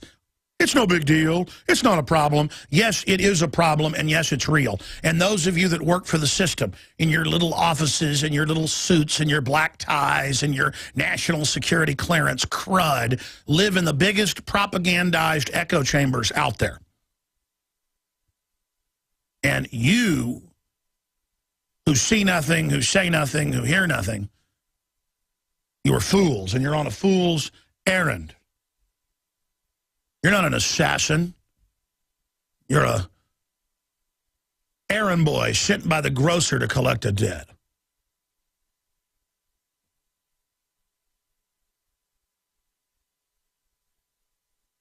All right, ladies and gentlemen, let me try to give you some of the headlines here ahead of Ron Paul coming on. And then Mike Adams in studio with breaking news. We'll have open phones the next hour, if I'm able to control myself and cover the news. Let me just give you some of the latest stuff that broke and then the top stories here. There is the new Watson article, just went live. Will you print it for me? I hadn't talked about it yet, but it's big breaking news, really big. It ties into this article. Lobbyist demands approval for lethal drones within the United States. Applewhite admits UAVs have been used for indiscriminate killings. And that's one of the main lobbyists for the drone outfit. And here is the breaking news. You got to hit refresh on prisonplanet.com and Infowars.com to get this, to get past our caching system. It takes about 15 minutes for articles to show up sometimes. Former Obama press secretary was ordered to act as if drone program did not exist. The first rule of the drone program is that you do not talk about the drone program. And no, that's Steve Watson's article on drones. The Paul Watson one has not broken yet. Okay, I told him to watch out for Watson's drone article, and so you can't blame him for bringing me one that Steve just did. They're such prolific, right? And that isn't a big breaking news. I'll tell you what it is, and it should be out in the next 15, 20 minutes or so. Homeland Security has funded a new special drone specifically to hunt down gun owners. You can't make this up. We have the actual training video. I'm laughing because it's just so out of control. I mean, we're in a science fiction movie. They're poisoning the food and water. I've got articles here about China's cancer cities, as they're called. We will be blind. We will be rudderless. We will be thrown upon the rocks and crushed in little bitty pieces societally. It is a very cold-blooded program, a scientific blueprint takeover. But knowing the blueprint and knowing how horrible it is for the general public is a way to trigger our survival instinct and to get humanity firing in the right direction against tyranny. That's why they try to sell giving up, being nihilistic, not caring, being into death, being into being a slave, while you still have plenty of food and water and entertainment. I mean, you know, these people thinking death and all this is sexy, and being slaves and being humiliated and being tortured is cool because it's, you know, cutting edge and because they don't care. They haven't really experienced it yet. So it is a fancy that has been sold to them that they think they like, but not a real fancy. Because if you really fancy something, you need to have experienced it and actually like it. Like, if you think you'd fancy having a dog when you're 17 and move out of home, and you put a big dog in a small apartment and it chews everything up and urinates all over the rug and everything and chews holes in the walls and ruins your life, and then you just dump the dog or give it to the pound, so you aren't a real dog fancier. You didn't do what it took to actually train the dog, care about the dog, take the dog around with you. You don't actually like a dog. You weren't a true dog fancier. And those of you that fancy tyranny and you think it's powerful and it's a dark, mysterious flame that you are approaching, I will assure 99.9% of you who are laughing right now and think all this evil's funny, you will wish later you'd done something. Just denying it's happening or saying you don't care or saying, so what, humanity's a disease, let it happen. You are saying that from a position of someone that has not been in that lake, who has not swum in its waters. You say you're a veteran of evil. You say you're a veteran of being cool and narcissistic in your own mind. But all that is a coward's subconscious, Pavlovian, mass Stockholm, learned helplessness response that deep down your subconscious is telling you you're in mortal peril. But you don't respect yourself enough to admit to yourself how much peril you and our entire species is in, all of us. And so you then mock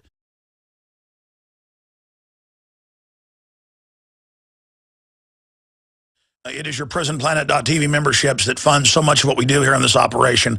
And then we're more than happy for the TV show after it's aired live, then be leaked out onto the web to tens of millions of people. That's our goal.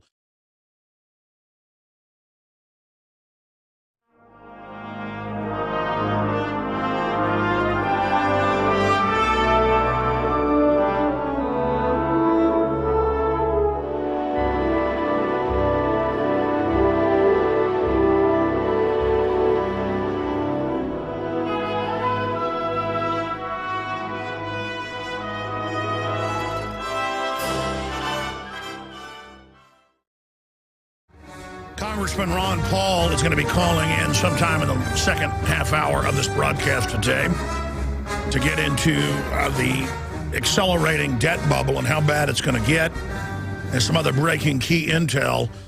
So former Congressman Ron Paul, I have to get used to saying that, is joining us coming up later in the hour, and then Mike Adams is going to be in studio with us today.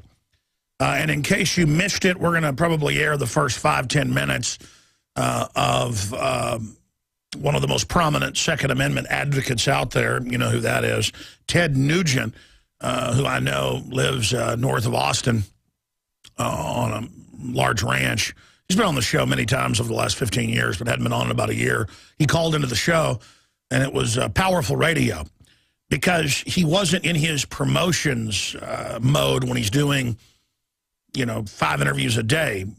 A lot of people like that have a system where they do interviews in bulk a few times a year, and then that's it. And when they're not doing interviews, they're not doing them. And so when you get interviews with folks like that, and they're kind of on the circuit, you're just getting like a recording. That is not what happened yesterday, and we had some really good talks off air. He didn't say it was off record, but it'll just remain off record.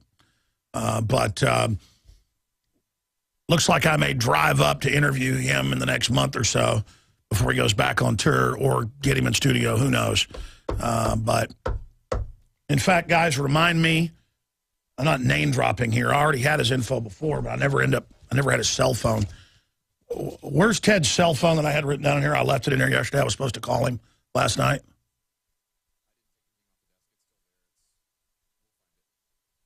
All right, I just forgot so that's another problem. I'm just completely overwhelmed. Literally. It's getting to the point where I don't even know what's going on anymore. Is that it? Okay, good. Thank you. Anyways, I was supposed to... And side issue, ladies and gentlemen. I get in here, I get on air, and then my brain kind of clicks on. I'm like, whoa. Well, you know how I tell stories. I start talking about something, and then I just kind of start regurgitating whatever's on the top of my mind concerning that. But pretty amazing stuff I talked about with Ted Nugent off air. So we'll see about getting him on air with us in a face-to-face interview, or at least over the phone. But wow, a lot of stuff going on in the world today. We're working on a very big news story that will damage the establishment media big time. I'll just leave it at that. It's top-level, A-plus scandal, 5-star scandal. But there's lots of cold feet stuff going on, and so I'm not worried about it, really. If God wants this information to come out, it will. And if God doesn't want this information to come out, it won't. And I'm the type of person that'll release it if I'm authorized to. It's confirmed. But if I'm not authorized to, then I'm not going to even push the people to cover it. And, you know, it's the kind of thing like I take a risk releasing stories like this. So it's kind of like, okay, I got the huevos to release this if it falls in my lap. And it's not any scandal stuff with hookers or anything, so there's no need for a hit team to come kill us. Plus, the government's listening to all the phones. They already know. People that have cold feet, there's really no need to, because the only thing you ought to have cold feet about is the fact that you're sitting on top stuff like that. But it deals with media things. I mean, it'll be a big news story, just to say the least. If it ends up coming out. Okay, I'm going to reset, refocus, and come back. It's a gigantic news day. And speaking of big news, there's some other big news that's going to be breaking tomorrow. Michael Savage is also joining us tomorrow, but that's a separate issue. And it's just things are all accelerating. But they're accelerating on so many other fronts as well. They call it a quickening. We'll be right back. Well, my friends, it's another Monday, the 25th day of February, 2013. Before we know it, 2013 will be a memory. And the Second Amendment and our republic and the dollar and our whole future if we don't get awake and involved right now.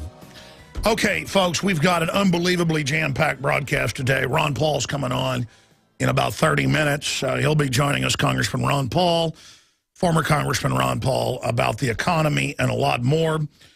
So that is coming up with really the grand poobah of the libertarian constitutional movement.